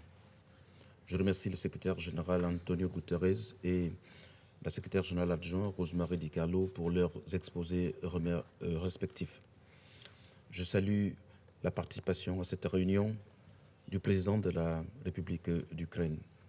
Monsieur le Président, alors que la guerre en Ukraine entre dans son 7e mois, notre mémoire est pleine de compassion pour toutes les victimes depuis le début du conflit. Nous exprimons notre solidarité aux survivants, parmi lesquels de nombreuses femmes, des enfants, des personnes âgées, des personnes déplacées, des réfugiés dont le quotidien a été bouleversé. Nous rendons hommage au personnel humanitaire qui, sur le terrain, s'emploie à édulcorer l'atrocité du quotidien des survivants de la guerre en apportant une aide vitale et précieuse, souvent dans des conditions extrêmement difficiles. Au bilan de la guerre s'ajoute un bilan matériel très lourd. Les images de destruction d'édifices publics, des voies de communication, d'infrastructures de distribution de services publics sont devenues quotidiennes. Les bombardements visant des installations nucléaires, dont la centrale nucléaire de Zaporizhia est le symbole, font agiter le risque de catastrophe nucléaire. Un risque qui s'accroît au fil du développement de l'activité militaire autour de ce site. Il est urgent que l'activité militaire cesse autour des sites nucléaires et que les belligérants s'abstiennent de toute action susceptible de faire courir au monde le risque d'une catastrophe nucléaire dont les conséquences seraient irréparables. Nous réitérons notre appel aux parties à se conformer aux règles de sécurité nucléaire en vigueur et à coopérer avec l'AIEA pour sécuriser les sites potentiellement dangereux en vue de prévenir les risques de catastrophe. Nous saluons les récentes annonces indiquant la volonté des parties de mettre une mission des experts de l'AIEA à la centrale de Zaporizhia pour éviter tout embrasement. Nous réitérons notre opposition à la guerre et notre indignation face aux attaques visant des civils. Nous ne nous lasserons pas de répéter que les parties au conflit doivent respecter les engagements internationaux souscrits en vertu du droit international humanitaire. Monsieur le Président, la dernière mise à jour du Bureau du Haut-Commissaire des droits de l'homme fait état d'un bilan de 13 477 victimes civiles, dont 5 587 tués et 7 890 blessés. Un grand nombre de civils, dont des enfants, sont mutilés par des armes explosives de large portée aux effets indiscriminés. Aussi longtemps que les combats se poursuivront, la situation humanitaire en Ukraine et dans les pays environnants ne cessera certainement pas de se détériorer. L'on ne peut prédire à ce jour l'étendue des répercussions physiques et psychologiques qui en découleront, encore moins les conséquences économiques dont l'onde de choc ne cesse de s'étendre. Monsieur le Président, Depuis 7 mois, ce Conseil est en proie à une fragmentation sans précédent et vit au rythme des invectives d'un camp contre l'autre, pendant que villes, villages sont ravagés. Femmes, hommes et enfants sont meurtris par une guerre sanglante. Notre mandat est d'arrêter les guerres à défaut de les prévenir. Il est urgent que nous puissions nous réconcilier avec notre mandat et avec la vocation de ce Conseil. Face à la logique sans issue de l'affrontement et de l'antagonisme, mon pays continuera de choisir le camp de la paix, le camp de la négociation et le camp du dialogue. Nous devons activer les voies du dialogue. C'est la position constante de mon pays qui, depuis le début des hostilités, s'est positionné en faveur de la concertation comme mode privilégié de règlement des conflits. Le récent accord conclu pour permettre l'exportation de céréales des ports ukrainiens est un espoir qui en appelle d'autres. Il est grand temps que la paix revienne au centre de nos priorités. Pour terminer, mon pays appelle une fois de plus les parties à s'engager fermement dans les négociations de bonne foi, dans l'objectif de faire taire les armes et ramener la paix en Ukraine. Je vous remercie, Monsieur le Président. 我感谢加蓬代表的发言，下面请肯尼亚代表发言。 Thank you, Mr. President. I thank Secretary General Antonio Guterres and Undersecretary General Rosemary DiCarlo for their updates on the situation in Ukraine. Kenya takes this opportunity to convey our best wishes to President Zelenskyy and the people of Ukraine on their Independence Day. We regret that what should be a day of celebration is impaired by a war that has breached Ukraine's territorial integrity, contrary to the fundamental principles of the UN Charter. The people of Ukraine have suffered greatly these past 6 months. We offer them, and particularly the bereaved families, our deepest condolences. Mr. President, Ukraine's Independence Day gives us an opportunity to appreciate our own independence, as I am sure is the case for every member of this assembly. We will forever be thankful for the brave men and women who fought for our freedom. We joined the UN within days of becoming independent. We signed up to its principles because as a young nation, we needed assurance that our sovereignty, territorial integrity, and political independence would be respected. We valued its mission to outlaw aggression, to use its instruments to help us turn our swords into plowshares so that we could enjoy the fruits of our freedom. We remain thankful that this United Nations stood for decolonization, that it gave voice to the smallest countries in the world without regard to their military might or wealth. What a precious heritage we have, and how intolerable that it should be as endangered as it is today. We are forced by this moment to recall how its failed predecessor, the League of Nations, was unable to stop the conflicts that led to the Great Fire of World War II. Multilateralism, as expressed in the United Nations, including in this venerated chamber, with all its flaws, is our last hope against a new world war. The wars we choose to fight as Kenya and Africa, as I believe is the case for most of the world, are for independence from poverty, ignorance, and disease.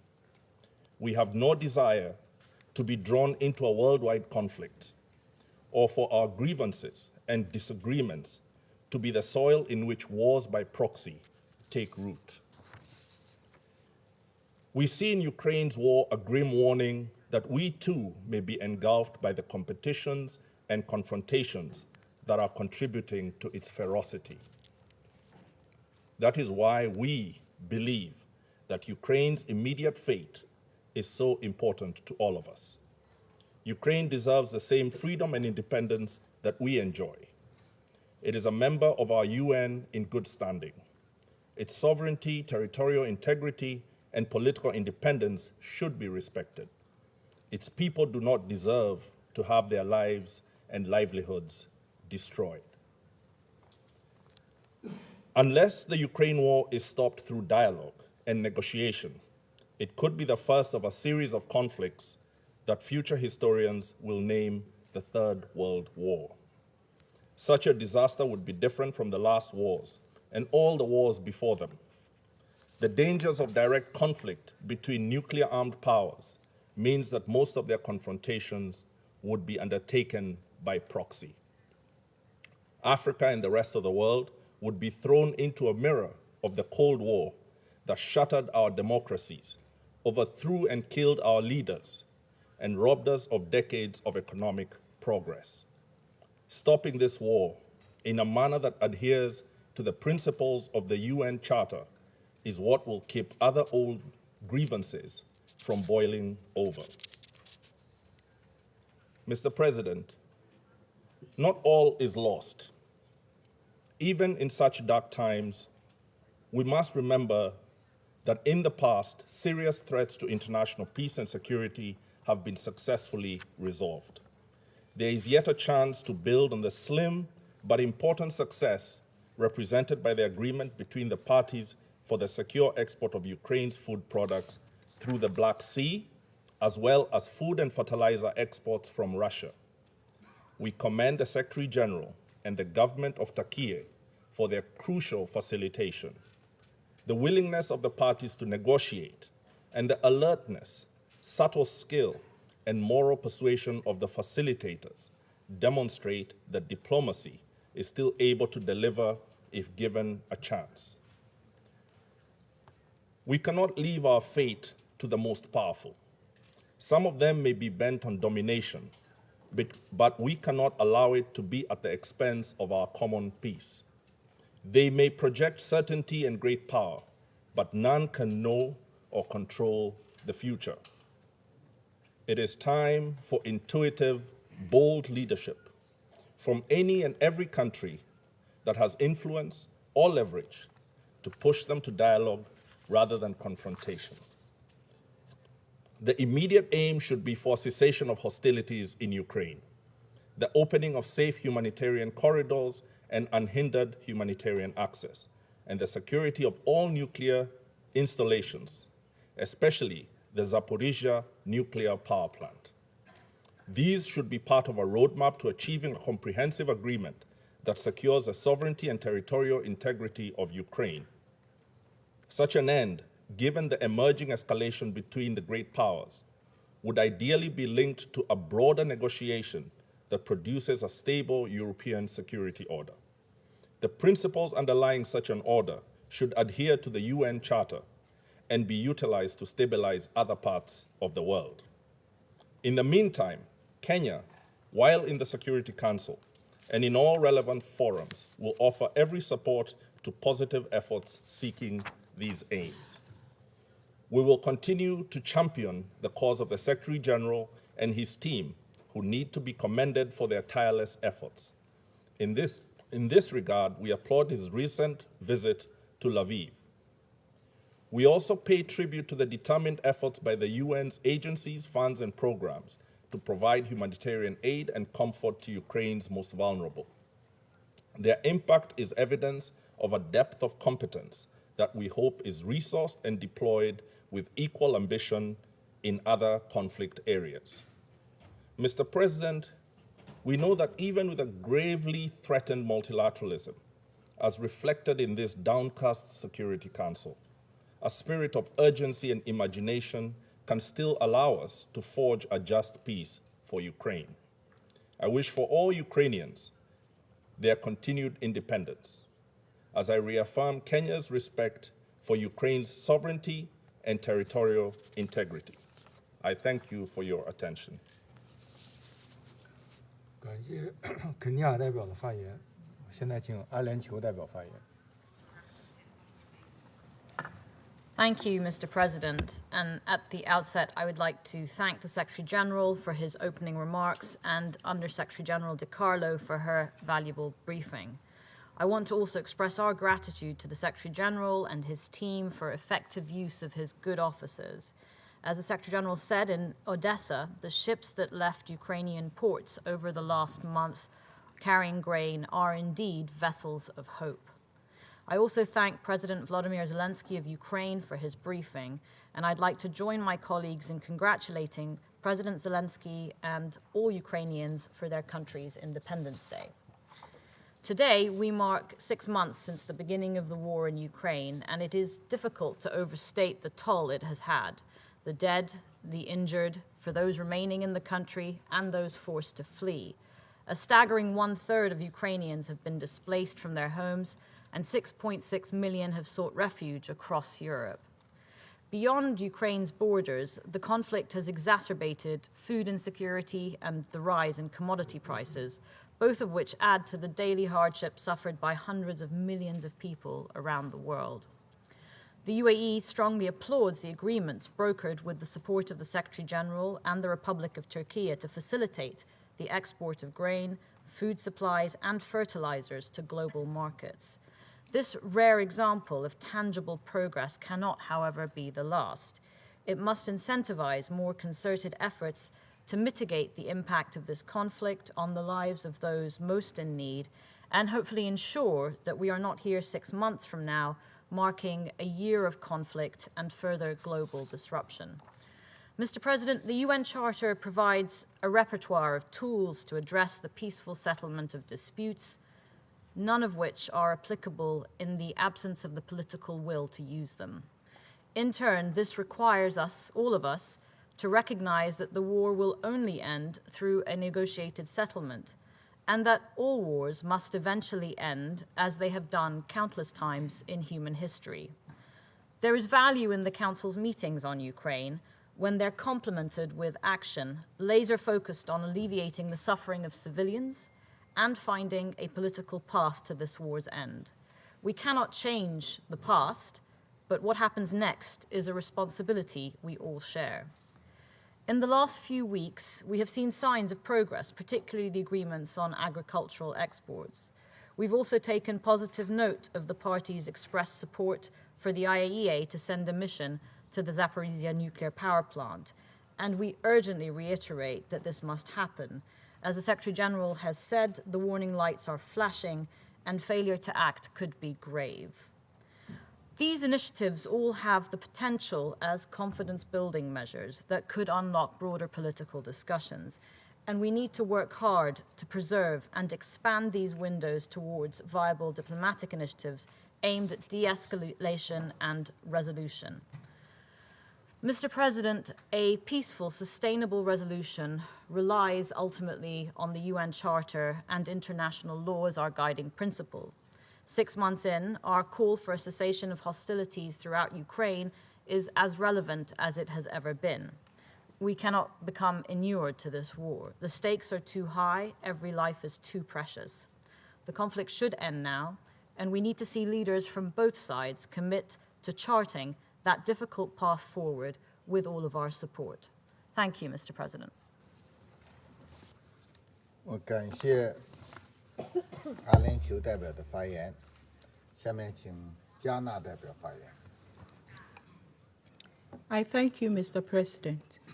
I welcome the participation in this meeting of President Zelenskyy and other Rule 39 participants. We wish Ukraine best wishes on their Independence Day. I also express thanks to the Secretary General for his pertinent briefing on the humanitarian and security situation in Ukraine, and join others in commending his direct involvement in the multiple mediation efforts aimed at getting the Russian Federation and Ukraine to cease their military hostilities and to positively engage in dialogue. I affirm in that regard Ghana's full support for the continuous deployment of the SG's good officers in helping to bring lasting peace to the people of Ukraine.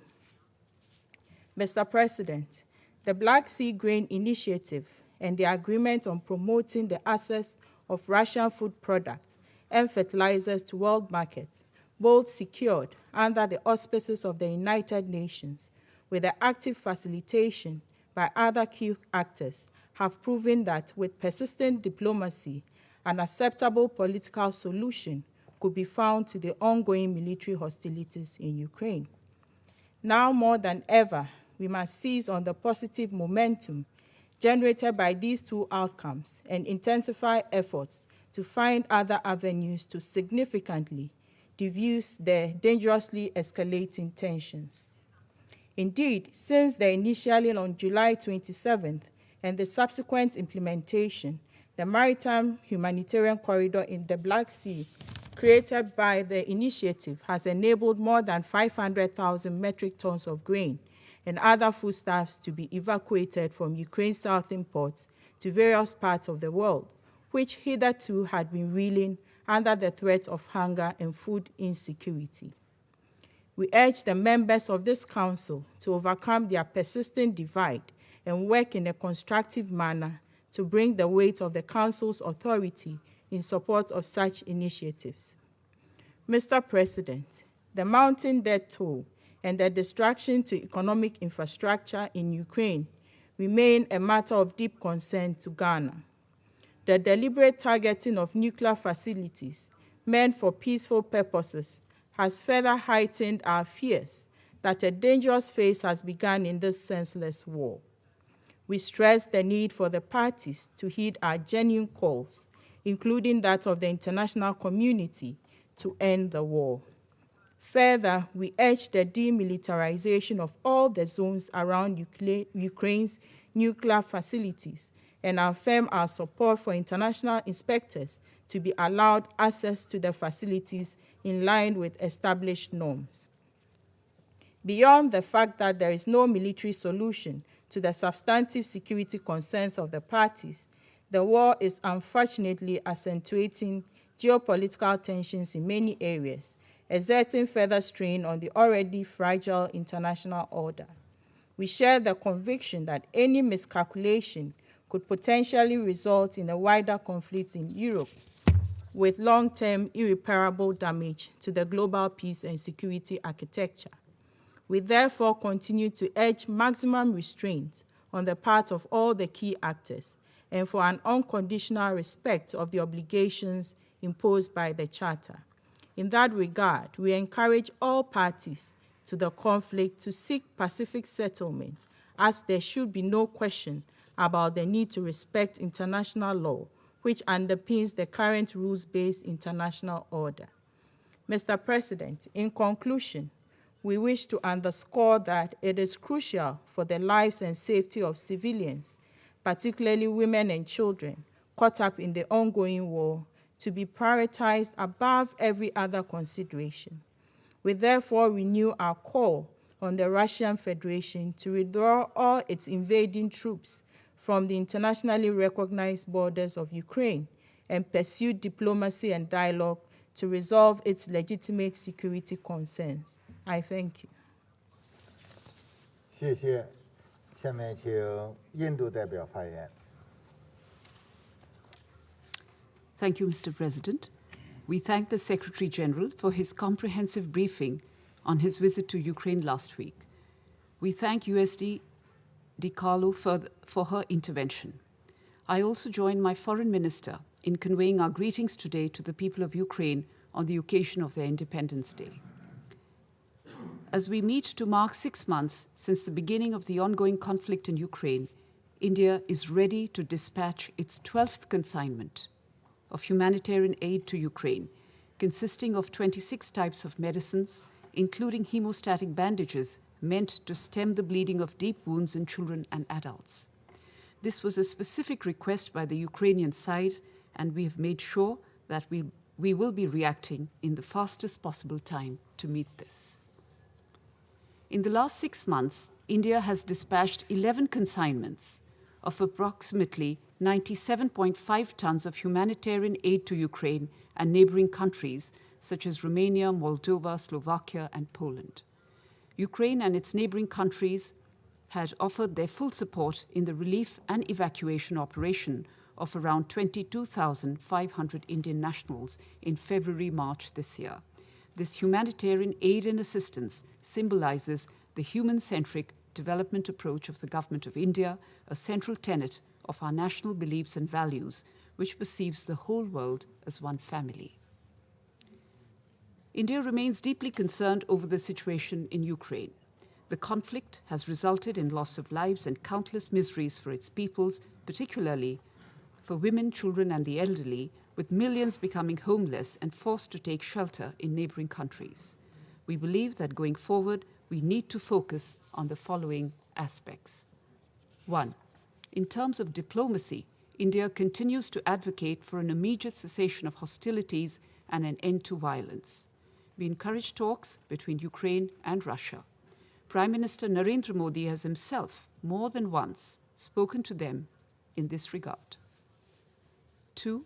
The ground situation calls for sustained prioritization of urgent humanitarian relief. I have just elaborated that we continue to give the highest priority to the requests that we receive in this regard. We also reiterate the importance of the UN guiding principles of humanitarian assistance. Humanitarian action must always be guided by the principles of humanitarian assistance, that is, humanity, neutrality, impartiality, and independence. These measures should never be politicized. 3. We will work with the international community and partner countries to mitigate the economic hardships that are resulting from this conflict. The impact of the Ukraine conflict is not just limited to Europe, exacerbating concerns over food, fertilizer, and fuel security, particularly in the developing countries. 4. Food security remains a major concern. It is necessary for all of us to adequately appreciate the importance of equity, affordability, and accessibility when it comes to food grains. India has been approached for the supply of wheat and sugar by many countries, and we are responding positively. In the last 3 months alone, India has exported more than 1.8 million tons of wheat to countries in need, including to Afghanistan, Myanmar, Sudan, and Yemen. 5, we are also trying to increase the production of essential agrarian inputs like fertilizers in India. There is also a need to focus on the availability of fertilizers and keep the supply chains of fertilizers smooth at a global scale. 6, efforts should be made to ensure stability in the global supply of fuel commensurate with demand. Open markets must not become an argument to perpetuate inequity and promote discrimination. 7, we have delivered for the world in terms of vaccines. We did it earlier for medicines. So I would like to assure this Council that India will step forward whenever the Global South is constrained on aspects of food, health, and energy security, and we will do this in a manner that is helpful to the global economy and does not take undue advantage of countries in distress. To conclude, India's approach will be to promote dialogue and diplomacy with an overarching aim to end the conflict and work with other partners to mitigate the economic challenges emerging from the Russia-Ukraine conflict. Mr. President, it is in our collective interest to work constructively, both inside the United Nations and outside, seeking an early resolution to this conflict. We continue to reiterate that the global order be anchored on international law, the UN Charter, and respect for the territorial integrity and sovereignty of states. Thank you. 谢谢印度代表的发言。下面我请俄罗斯代表发言。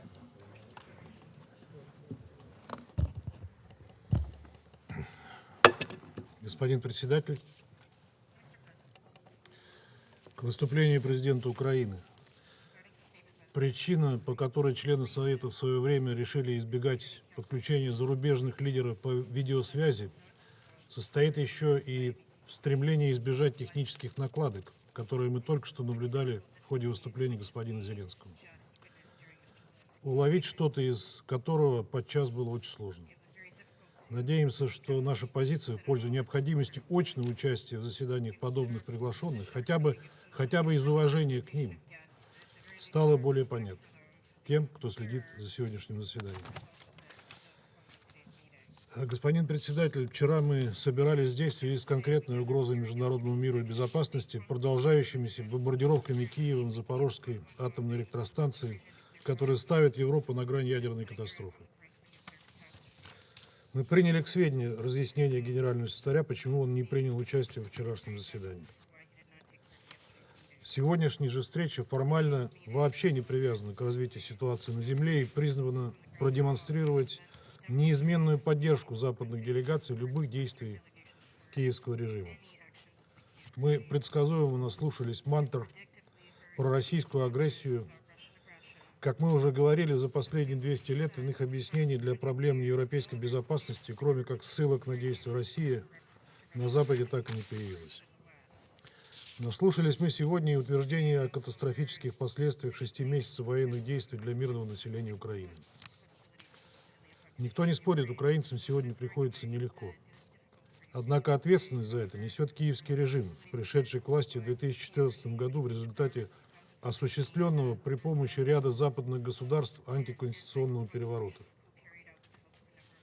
С самого начала новая майданная власть последовательно вела страну к катастрофе, взяв курс на русофобию и героизацию нацистских преступников. Таким образом, по самым скромным подсчетам, более 60% населения Украины оказались лишены возможности реализовать свою русскоязычную идентичность вопреки всем соответствующим международным конвенциям и обязательствам Украины. Западные же кураторы, ослепленные геополитической задачей ослабления России, изначально дали понять, что будут покрывать любые преступления киевской власти и закрывать глаза на то, чего никогда не допустили бы в собственных странах. В полной мере киевский режим проявил свою преступную сущность, когда живьем сжигал несогласных в Доме профсоюзов в Одессе и обрушил бомбы и снаряды на мирное население Донбасса. В этом бессмысленном крестовом походе против самой себя Украина потеряла Крым и спровоцировала вооруженный отпор со стороны дончан и луганчан, взявшихся за оружие во имя свободы и будущего своих детей. Эта война, уносившая жизни мирных жителей в течение 8 лет, могла бы закончиться, если бы Киев выполнил Минские договоренности. Однако ни украинским властям, ни их зарубежным покровителям это не было нужно. Они вновь открыто сказали об этом в начале этого года, пригрозив при этом отказаться от безъядерного статуса. В этих условиях для установления мира на Донбассе, а также для предотвращения исходящих от Украины очевидных угроз для России, у нас не оставалось иного выбора, кроме как начать спецоперацию по денацификации и демилитаризации Украины, цели которой успешно и последовательно выполняются. Еще раз повторю, если бы выполнялись Минские соглашения, никакой спецоперации не потребовалось бы. Но киевский режим решил иначе. Преступные обстрелы республик Донбасса не прекращаются. В Донецкой Народной Республике с начала февральского обострения на линии соприкосновения погибли, по оценкам, более 840 человек.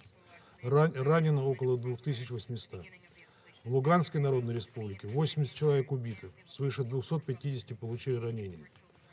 Около 100 гражданских лиц убито только за 4 недели с момента предыдущего заседания 29 июля. ВСУ целенаправленно уничтожают гражданскую инфраструктуру, включая детские сады, школы и медучреждения, линии электропередач и газопроводы. Не щадят даже те города Донбасса, которые еще недавно находились под их контролем, как, например, Лисичанск. А наши бывшие западные партнеры, вместо того, чтобы осудить своих украинских подопечных, поставляют им все новые и новые типы вооружений, добивающих туда, куда до этого Киев дотянуться не мог. Таким образом, они становятся соучастниками преступлений против мирного населения, а учитывая, что использование некоторых артиллерийских систем, как признаются сами украинцы, невозможно без согласования целей с поставщиками, становится еще и соисполнителем. Это в первую очередь касается американских РСЗО «Хаймерс», с помощью которых, в частности, был нанесен удар по исправительной колонии в Еленовке 29 июля, стоившей жизни более чем 50 украинским военнопленным. Мы знаем, что президент Украины прекрасно осведомлен о том, что за этим преступлением стоят вооруженные силы Украины, несмотря на то, что сегодня продавал нам лживую версию о причастности к этому России. Господин председатель, мы с самого начала предупреждали о том, что украинские вооруженные формирования активно используют гражданские объекты в военных целях. При этом местным жителям запрещено покидать свои дома, а все их попытки самостоятельно эвакуироваться в безопасные районы жестко пресекаются. Фактов расположения украинской артиллерии и боеприпасов на территории образовательных и медицинских учреждений за эти полгода накопилось столько, что их уже не могут игнорировать даже прозападные правозащитные организации, в частности, Amnesty International. Однако вместо того, чтобы заставить Киев соблюдать международное гуманитарное право, наши западные коллеги после истерики украинских властей, привыкших, что им все сходит с рук, предпочли устроить публичную порку как раз Amnesty International. Вот и сегодня госпожа Ди Карло нашла слова для того, чтобы выразить озабоченность в связи с предстоящим судом над нацистами и садистами из Азова, но ни слова не сказала об их ужасающих преступлениях и нарушениях международного гуманитарного права, включая зверские пытки, информация о которых у международных чиновников, включая ООН, который госпожа Карло сейчас представляет, предостаточно.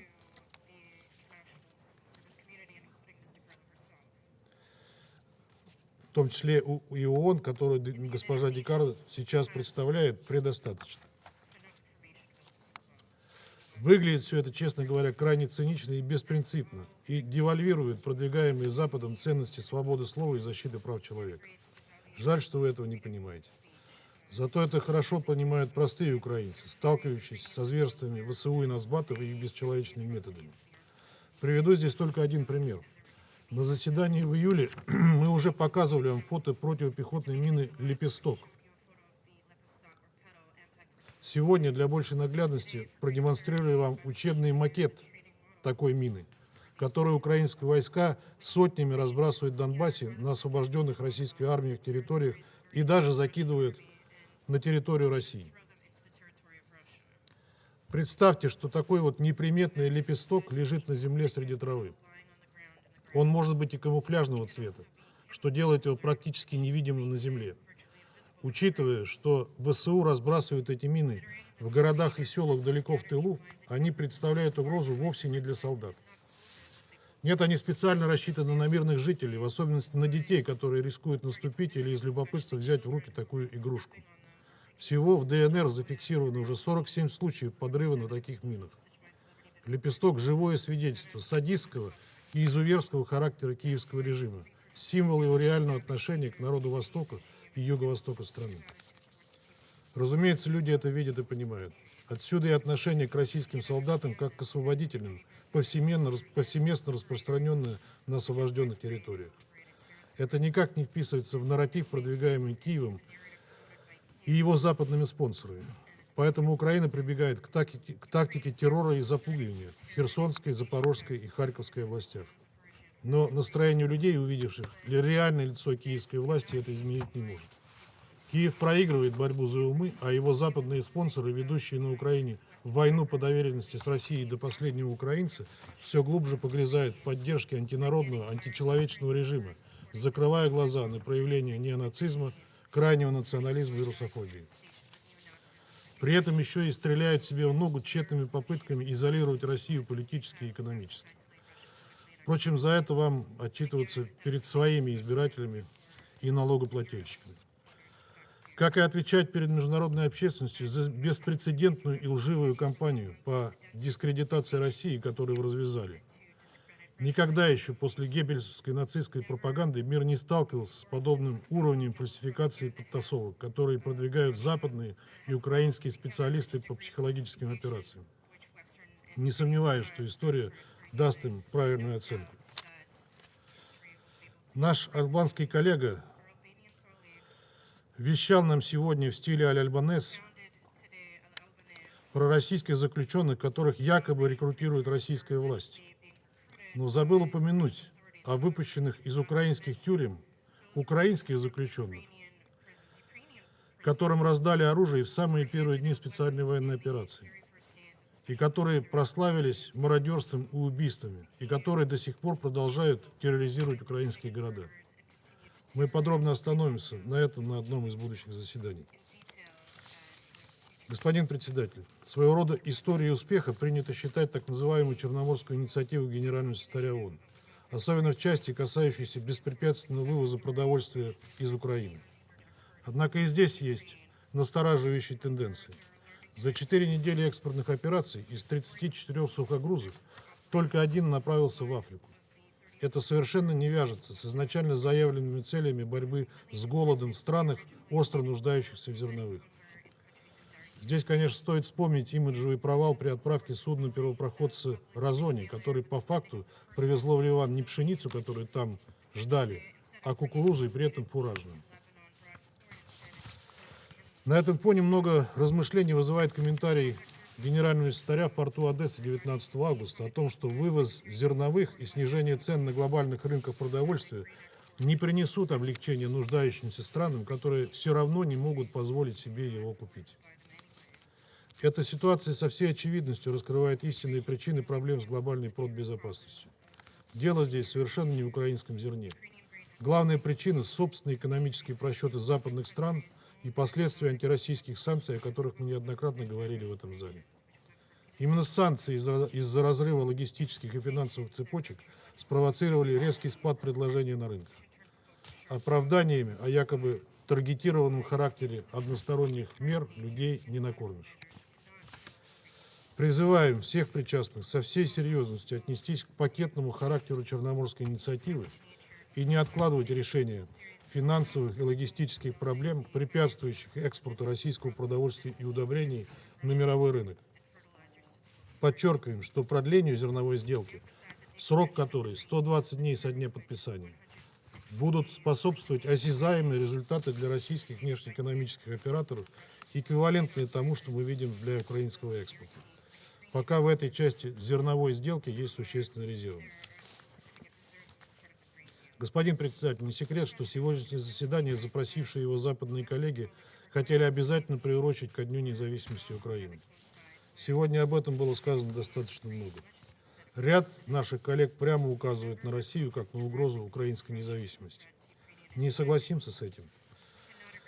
Спустя 8 лет после запуска Майданного проекта стало очевидно, что главная, по сути, единственная угроза независимости Украины – это нынешняя киевская власть.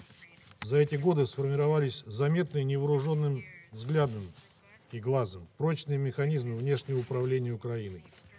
Мы знаем, что на всех уровнях власти, во всех ключевых ведомствах этой страны присутствуют западные советники, без согласия которых не принимается ни одно серьезное решение. Достаточно вспомнить, как в 2014 году небезызвестная Виктория Нуланд решала с американским послом в Киеве по телефону вопросы формирования украинского правительства. Или вспомнить нынешнего президента Соединенных Штатов Джо Байдена, который хвалился тем, что грубым шантажом добился снятия генерального прокурора Украины. Если это независимость, то что тогда зависимость? И есть ли что украинцам праздновать в этот день? За время правления Зеленского и особенно с 24 февраля в стране была окончательно зачищена оппозиция, подавлены инакомыслие, закрыты оппозиционные СМИ. Люди преследуются и арестовываются, и сажаются в тюрьму только за то, что читали русскоязычные новости и смотрели телеканалы. А теперь еще, в соответствии с новым законом о коллаборационизме, еще и за то, что они принимают гуманитарную помощь из России. Украина окончательно превратилась в дремучую, безжалостную антироссию и уверенно движется к своему полному идейному и политическому банкротству. Чтобы оценить степень этой глубочайшей русофобской деградации, я хочу еще раз процитировать слова, сказанные на днях послом Украины в Казахстане Петром Врублевским. После убийства Дарьи Дугиной он в открытую заявил, цитирую, «Стараемся их убить как можно больше. Чем больше мы убьем русских сейчас, тем меньше придется убивать нашим детям». Вот и все. Конец цитаты. И это говорит посол страны, в которой эти самые русские не просто живут, но и составляют весьма значительную часть населения. Есть ли будущее у такой страны, у такого бесчеловечного режима? Наши западные коллеги могут затянуть его агонию, но не предотвратить его фиаско.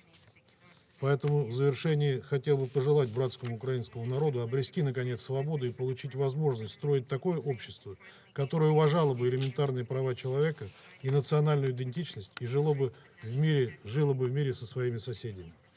Этот час уже близок, как бы ни старался киевский режим и его западные покровители. Благодарю вас. 感谢俄罗斯代表的发言。下面请墨西哥代表发言。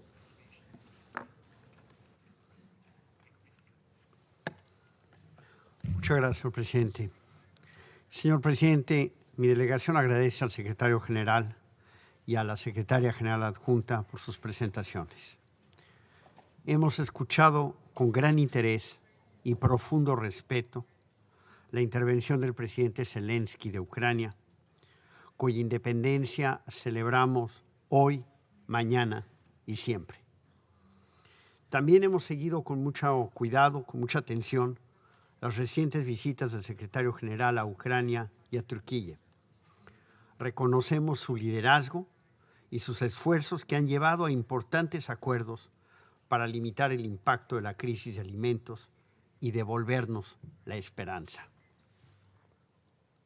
En ese sentido, nos congratulamos de que la iniciativa de granos del Mar Negro siga operando de manera regular y que ello permita que 720,000 toneladas métricas de grano puedan tener acceso a los mercados alrededor del mundo, así como el abastecimiento del Programa Mundial de Alimentos.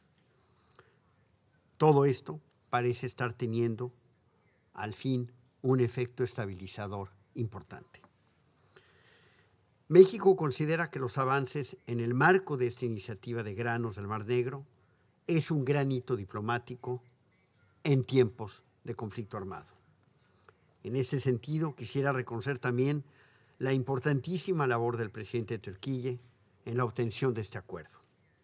Exhortamos una vez más a todas las partes, en especial a aquellas que tienen capacidad de influencia, a no escatimar esfuerzos para mantener abiertos los canales de comunicación que permitan establecer un diálogo para poner fin a las hostilidades. Pero pese a estos avances, es claro que el sistema multilateral, y en particular este Consejo de Seguridad, no ha sido capaz de poner fin a esta guerra. La invasión a un país soberano, Ucrania, por parte de Rusia, constituye una flagrante violación del artículo 2.4 de la Carta de las Naciones Unidas. Cualquier adquisición territorial obtenida por el uso ilegal de la fuerza es nula y carente de toda validez. Es necesario poner fin a la guerra y con ello a las numerosas violaciones del derecho internacional y especialmente del derecho internacional humanitario. 6 meses de bombardeos a hospitales, a escuelas, a zonas residenciales, a infraestructura civil básica, incluyendo la central de Zaporizhia y la destrucción del patrimonio cultural. 6 meses de violaciones a los métodos y medios de conducción de las hostilidades, de violación a los derechos humanos, incluyendo la perpetración de violencia sexual y de género, de uso de armas con efectos indiscriminados, como las municiones en racimo o las minas. Exhortamos de la manera más enfática a poner fin a estos ataques, en especial a aquellos dirigidos contra la población civil y a los ataques indiscriminados. Asimismo, llamamos a las partes a cumplir con los principios de distinción, proporcionalidad y precaución en la conducción de las hostilidades. Expresamos nuestro más amplio apoyo a las labores de investigación que realizan tanto el fiscal de la Corte Penal Internacional, así como para el establecimiento de una misión de determinación de los hechos sobre los presuntos crímenes de guerra ocurridos en Olenivka. La rendición de cuentas es un pilar fundamental de nuestro sistema multilateral y los responsables de los crímenes que se han cometido y se cometan en Ucrania deberán ser llevados ante la justicia. Señor presidente, México reitera su honda preocupación por la amenaza que representan los flujos ilícitos y el tráfico de armas a la región.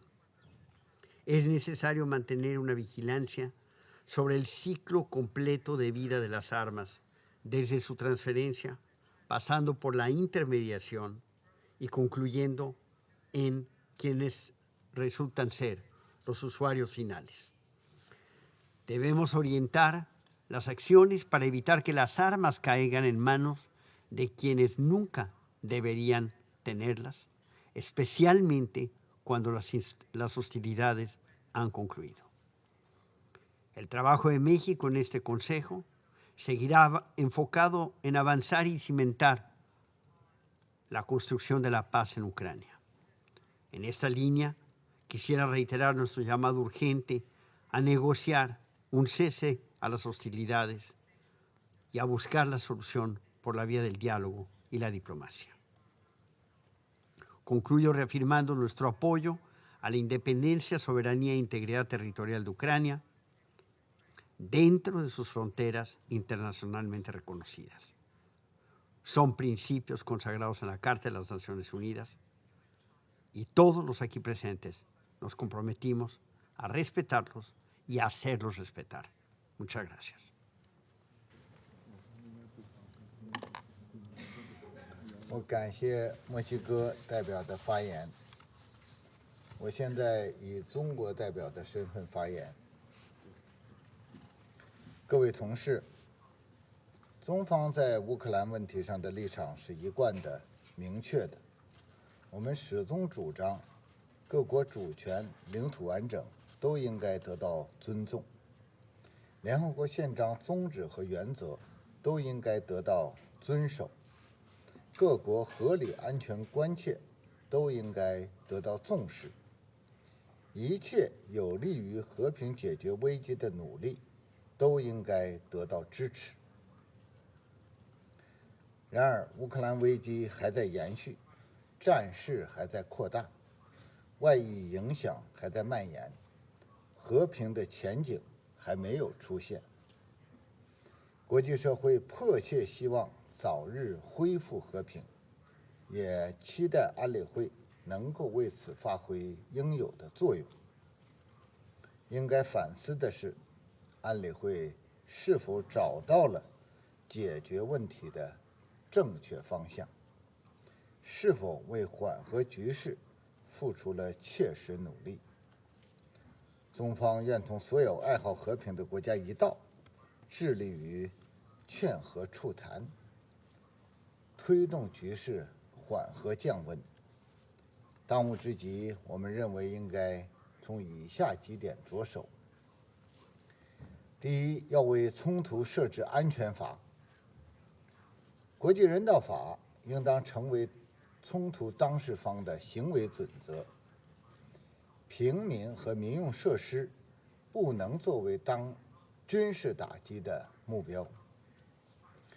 最近针对扎波罗热核电站的频繁袭击，引发广泛关切和担忧，给世界投下了核阴影。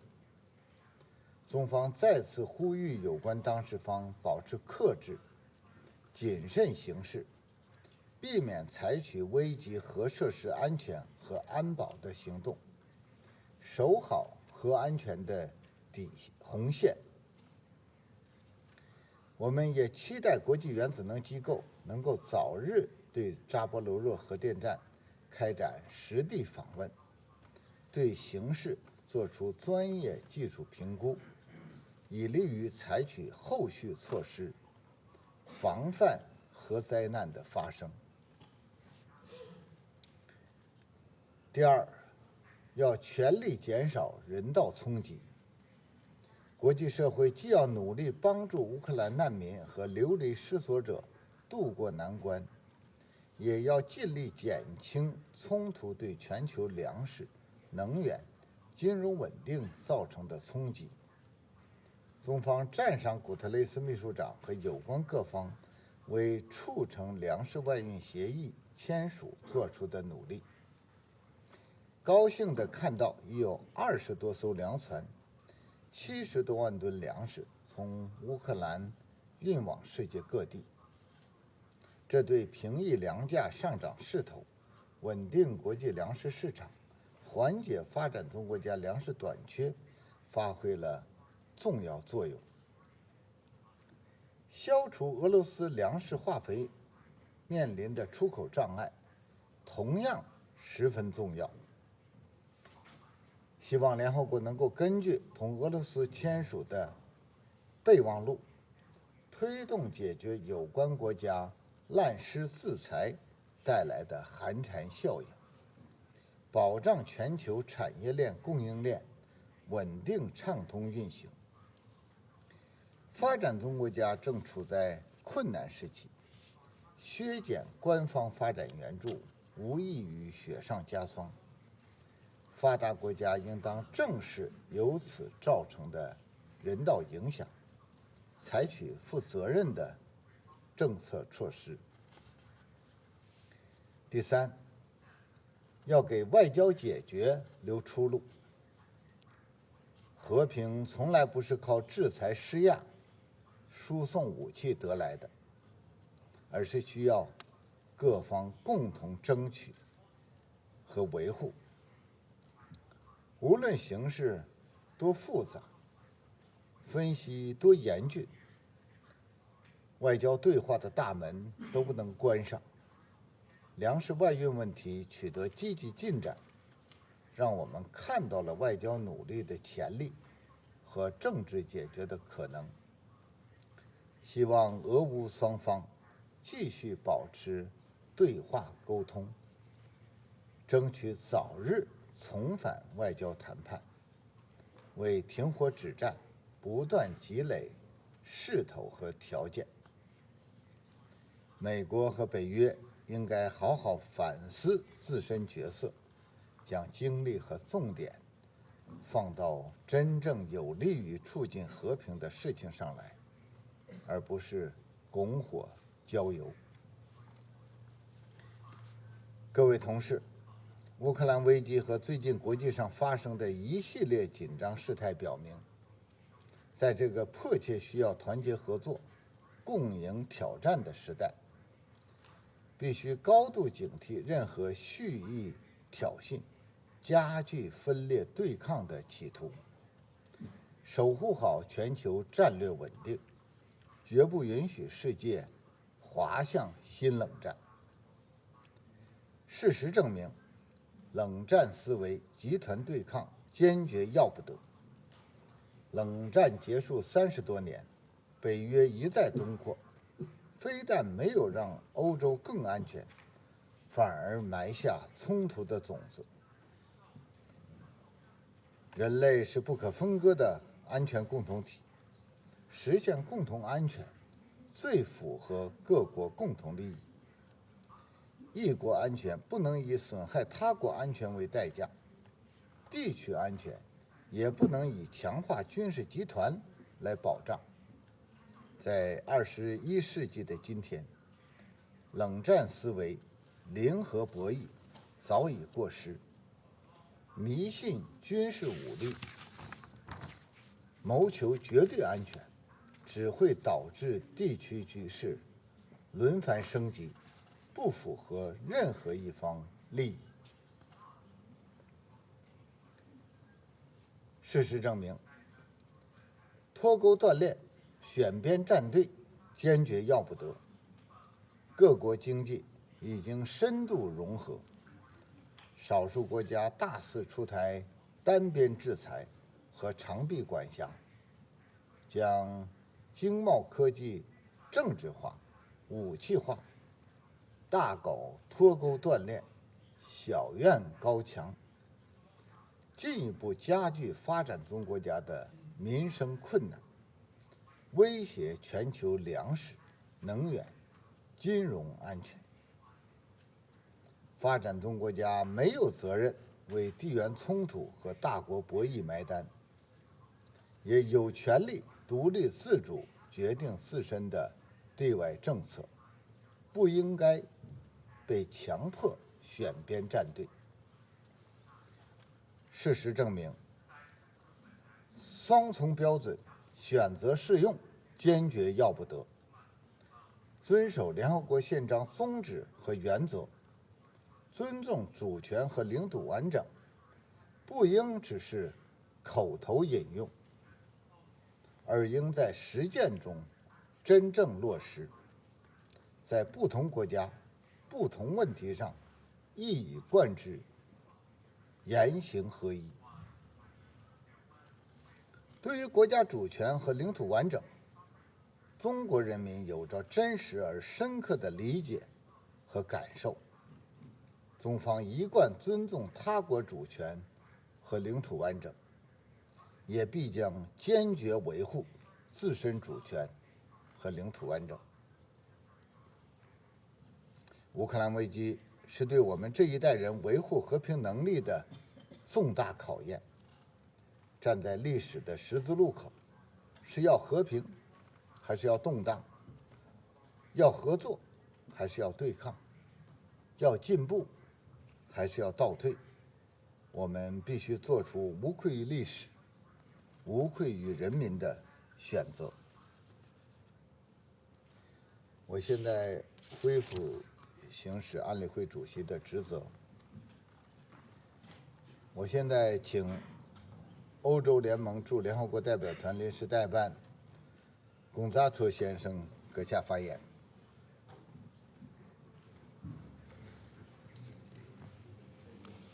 Thank you. President, I have the honor to speak on behalf of the European Union and its 27 member states. The candidate countries North Macedonia, Montenegro, Albania, and the Republic of Moldova, the country of the stabilization and association process and potential candidate Bosnia-Herzegovina, Georgia, Andorra, and San Marino align themselves with this statement. President, we welcome today's discussion on Ukraine. It is essential that the Security Council remain seized of Russia's war of aggression against Ukraine. I thank the Secretary General and Under-Secretary General Di Carlo for their briefings and welcome the intervention by President Zelenskyy at this meeting. First of all, let me congratulate Ukraine on the 31st anniversary of its independence. The fact that today also marks the 6th month since Russia's unprovoked and illegal aggression provides a stark reminder that independence can never be taken for granted. The EU recognizes the tremendous courage displayed by Ukraine and its people in defense of its independence. As the Under-Secretary General told us, the Office of the High Commissioner for Human Rights has verified over 13,000 civilian casualties since Russia's attack, with the true numbers being considerably higher. We express our deepest sympathy to the families of the victims and reaffirm our commitment to continue our support to Ukraine in any way we can. The EU reiterates its strongest condemnation for the continued violation by Russia of the UN Charter, as well as its disregard of the United Nations General Assembly resolutions adopted in March this year by an overwhelming majority of UN members. We also deplore Russia's failure to comply with the legally binding order of the International Court of Justice to immediately cease its use of force against Ukraine. And we call upon the Russian Federation to comply with its obligation under international law, including the UN Charter, international humanitarian law, and human rights law. The perpetrators of war crimes and of other serious violations, as well as the responsible government officials and military representatives, will be held accountable. The EU actively supports all measures to ensure accountability for human rights violations and violations of international humanitarian law committed during the Russian aggression in Ukraine. President, the past months we have seen an emerging risk of nuclear calamity in Europe. It is deplorable that we even need to say that a nuclear power plant should never be used as a military base. The deployment of Russian military personnel and weaponry at the nuclear facility is unacceptable and disregards the safety, security, and safeguard principles that all IAEA members have committed to respect. We urge the Russian Federation to immediately withdraw its military forces and all other unauthorized personnel from the Zaporizhzhia nuclear power plant and its immediate surroundings, so that the operator and Ukrainian authorities can resume their sovereign responsibilities within Ukraine's international recognized borders, and so that the legitimate operating staff can conduct their duties without outside interference, threat, or unacceptably harsh working conditions. An IAEA mission urgently needs to enter the power plant to address nuclear safety, security, and safeguard concerns in a manner that respects full Ukrainian sovereignty and its control over its territory and infrastructure. IAEA staff must be able to access all nuclear facilities in Ukraine safely and without impediment, and engage directly and without interference with Ukrainian personnel responsible for the operation of these facilities. The global implications of Russia's aggression are well documented, Mr. President. We support the UN's Global Crisis Response Group, launched in the aftermath of Russia's invasion with a view to addressing rocketing food and energy prices. We welcome the progress made in implementing the Black Sea Grain Initiative and reiterate our gratitude to the Secretary General and Turkey for facilitating its agreement, and acknowledge the positive role played by other actors, such as the African Union leadership, in coming to an arrangement. We call for continued strict implementation of the Black Sea Grain Initiative with a view to addressing rising food prices globally. With our Solidarity Lanes initiative, aimed at boosting exports from Ukraine over land, the EU is proud to have contributed to increasing Ukrainian exports of cereals, oilseeds, and related products from 1.3 million tons in April to 2.8 million tons in July. We're also supporting agricultural production and resilience in the most affected countries. The EU welcomes the active involvement of the Secretary General. His recent visit to Ukraine and Istanbul demonstrates his dedication to address this crisis, and the EU will continue to support his efforts and those of his staff, including the Joint Coordination Center. We welcome the Secretary General's calls to demilitarize the Zaporizhzhia nuclear power plant, as well as the establishment of a fact-finding mission to investigate the incident in a detention facility in Olenivka. President, in conclusion, the UN's member states reaffirmed their commitment to the sovereignty, independence, and territorial integrity of Ukraine within its international recognized borders and extending to its territorial sea. President, this war is senseless. The humanitarian consequences for millions of civilians are disastrous. Russia could end it tomorrow if it wanted. Until that happens, human lives are wasted and the war's global fallout continues at a time in history where we should focus on the planetary crises which are impacting us all. This is why we reiterate our demand for the immediate cessation of the military aggression against Ukraine by the Russian Federation, as well as for the full, immediate and unconditional withdrawal of its forces and military equipment from Ukraine's territory. In the meantime, we wish to assure our partners around the world that the EU will continue to demonstrate its global solidarity to address the impacts of Russia's aggression, especially on the most vulnerable. I thank you. 我感谢欧盟代表的发言。现在发言名单上没有其他人了。现在休会。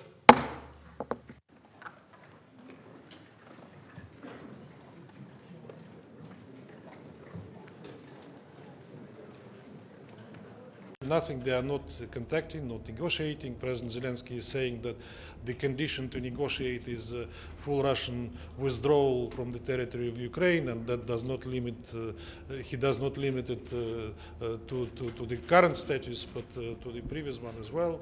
Now he's saying that if there is a tribunal over the criminals from Azov in Mariupol, that will close the road to negotiations, and he lost appetite to negotiations very early in the conflict, very early on in the conflict after the heavy Western support with armaments that followed from the West.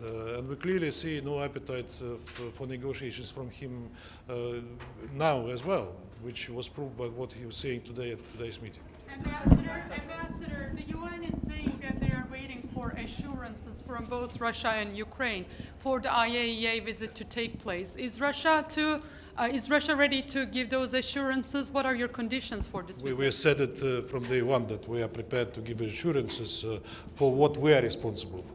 We cannot give assurances on behalf of Ukrainians.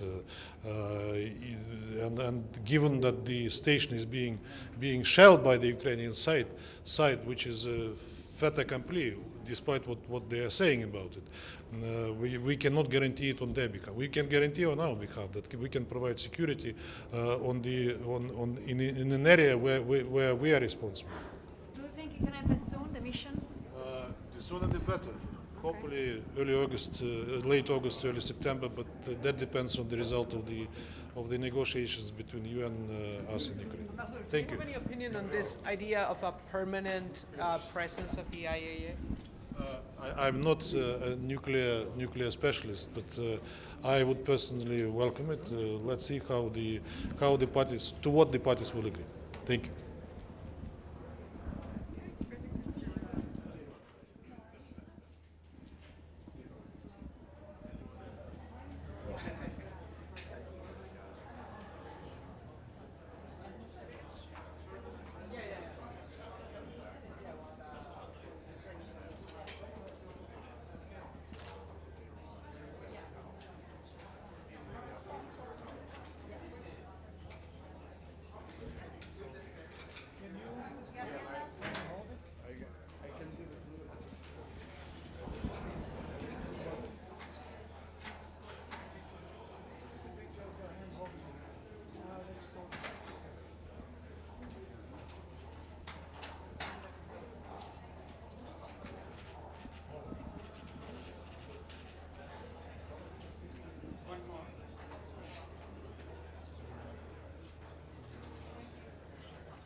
Yes, of course.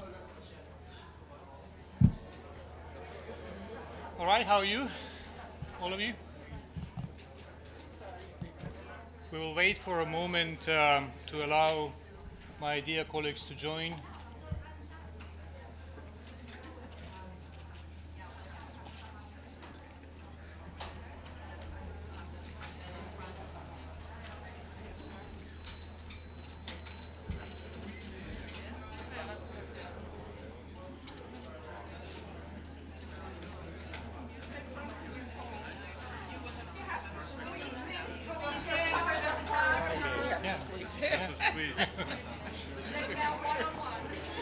Right. Well, in fact, it's a very good thing to tell that there are so many of us that we need to squeeze. We will not squeeze, however, we will expand in support of Ukraine, believe me. Dear ladies and gentlemen, I thank you very much for being here this afternoon. And I would like to read this joint statement. The following is a joint statement by Albania, Andorra, Australia, Austria, Belgium, Bosnia and Herzegovina, Bulgaria, Canada, Colombia, Croatia, Republic of Cyprus, Czech Republic, Denmark, Estonia, Finland, France, Georgia, Germany, Greece, Guatemala, Hungary, Iceland, Ireland, Italy, Japan, Latvia, Liechtenstein, Lithuania, Luxembourg, Malta, Marshall Islands, Monaco, Montenegro, the Netherlands, New Zealand, North Macedonia, Norway, Palau, Poland, Portugal, Republic of Moldova, Republic of Korea, Romania, San Marino, Singapore, Slovakia, Slovenia, Spain, Switzerland, Turkey, Ukraine, the Federated States of Micronesia, the United Kingdom, the United States, and the European Union. Today marks 6 months since the beginning of Russia's unprovoked, full-scale, and illegal invasion of Ukraine. We recall the UN General Assembly's resounding conclusions that the Russian Federation's aggression against Ukraine is a violation of the UN Charter that impacts not only the people of Ukraine, but millions of people around the world.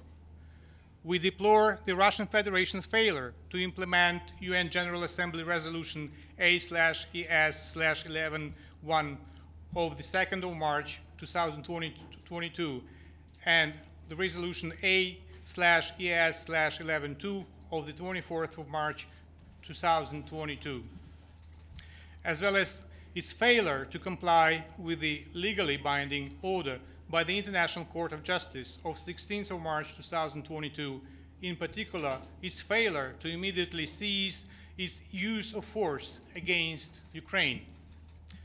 All states have an obligation under Article 2 of the Charter of the United Nations to refrain in their international relations from the threat of use of force against the territorial integrity or political independence of any state and to settle their international disputes by peaceful means. No territorial acquisition resulting from the threat or use of force shall be recognized as lawful. We call upon the Russian Federation to stop its total disregard of its obligations under international law, including the Charter of the United Nations, international humanitarian law, and the international human rights law.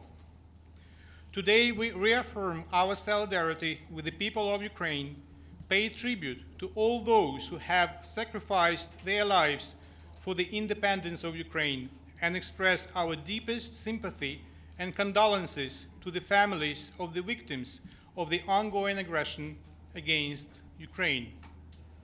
We condemn in the strongest terms sustained missile strikes by the Russian armed forces on the territory of Ukraine, which have repeatedly hit residential areas and civilian infrastructure, resulting in harms to displacement and deaths of thousands of civilians during the full-scale invasion of Ukraine.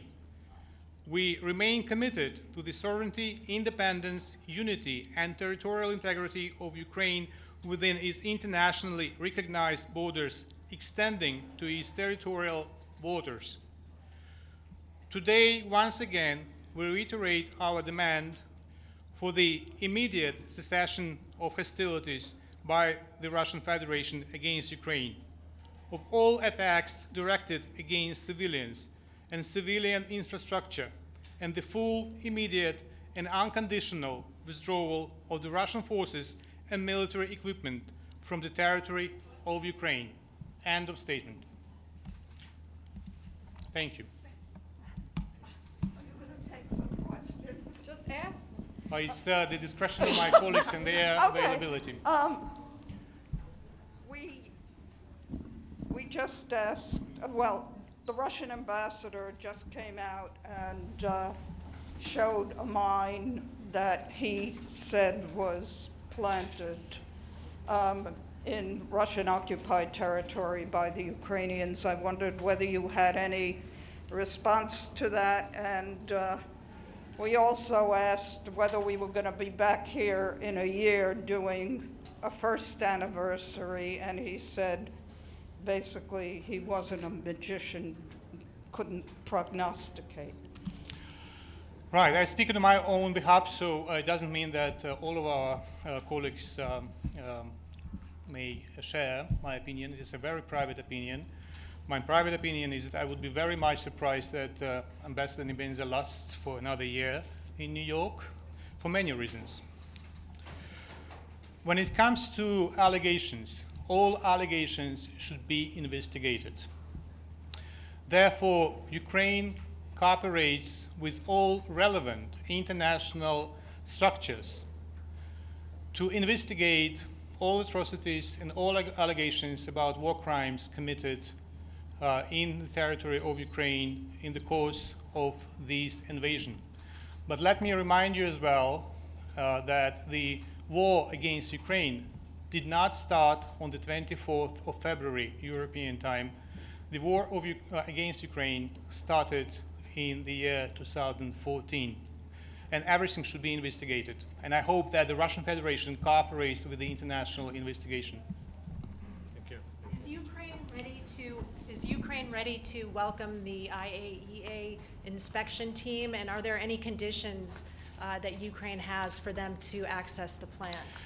Ukraine repeated it many, many times, including yesterday, that Ukraine insists that there is not only the International Atomic Energy Agency mission, that there is a permanent presence of the agency in the territory of the NPP until the NPP is fully handed over to Ukrainian control.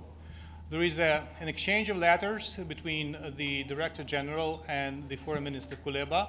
The last letter he sent was yesterday in reply to the letter of the Director General of the 17th of August. And in that letter, we expressed our practical agreement with the intentions of the agencies. And we are very much encouraged that there is an overwhelming understanding that the inspection should be conducted in full accordance with the Ukrainian national legislation and international law. Can I have a question, please? Can you identify yourself, please? Thank you. Thank you. My name is Abdul Hamid Sayam from the Arabic daily Al-Quds Al-Arabi. Sir, how can you justify the position of your government supporting the aggression of Israel on the Palestinians, killing their children, annexing their land, building settlement against UN resolutions? I think that you are misconstructing the position of my government, and I will not reply to the false allegations that are not based on the facts and on the policy of Ukraine with regard to the two-state solution in the Middle East. Ambassador, did you get a reaction from the UN to your call for permanent presence of the IAEA mission in Ukraine? The discussion is ongoing in Vienna, where the headquarters of the International Atomic Energy Agency is. Ambassador, Mariam Ramadi from Iran International. What do you think about Iran selling drones to Russia to be used in Ukraine war? Any support of the aggressive actions of Russia will be detrimental to the national interests of every single country on the planet. Japanese news agency. What if Russia wanted to say they want to start the peace talk? Would you be willing to go back to the diplomacy? I do not discuss hypotheses or theories or conspiracies, but the position of the government of Ukraine and of the president of Ukraine when it comes to any talks with the Russians is well known. You can easily find it on the website of the president of Ukraine. The only thing I would like to say that if the Russians will go ahead with their theatrical court and against the members of Azov battalion, it may mean the point of no return when it comes to the possibility of peace talks with the Russians. Your president mentioned a potential GA resolution. Is there anything more that you can share on that? Yeah, I think that the issue of accountability is very prominent here in New York, and there is a very powerful sentiment among the membership that impunity and accountability should be addressed, including in the form of necessary decisions in New York. So we are working very hard with many, many countries, and that will be our joint proposal when the time comes. All right, thank you very much, and smile, please. I mean, if you are depressed or not happy, it only helps our adversaries, so be happy. Thank you. All right.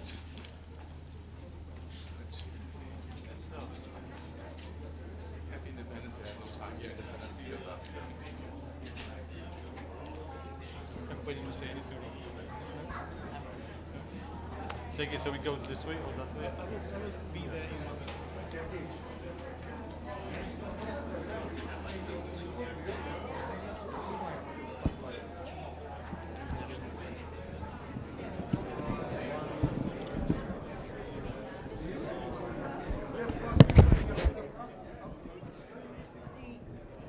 The President talked about an attack today on railroad.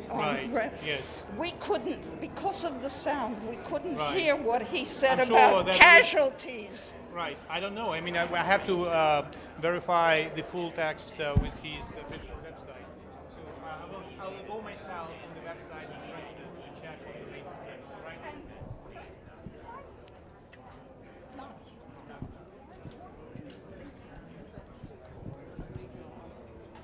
So I believe in the victory. Could I also ask to my question? Can you clarify? Are you saying that unless there's a permanent mission, the team can't come in? No. Is that part? That's not okay. I just wanted to be sure. Okay. We are open to the mission. We believe that it is desirable that they stay there as long as possible. Okay. Thank you for clarifying.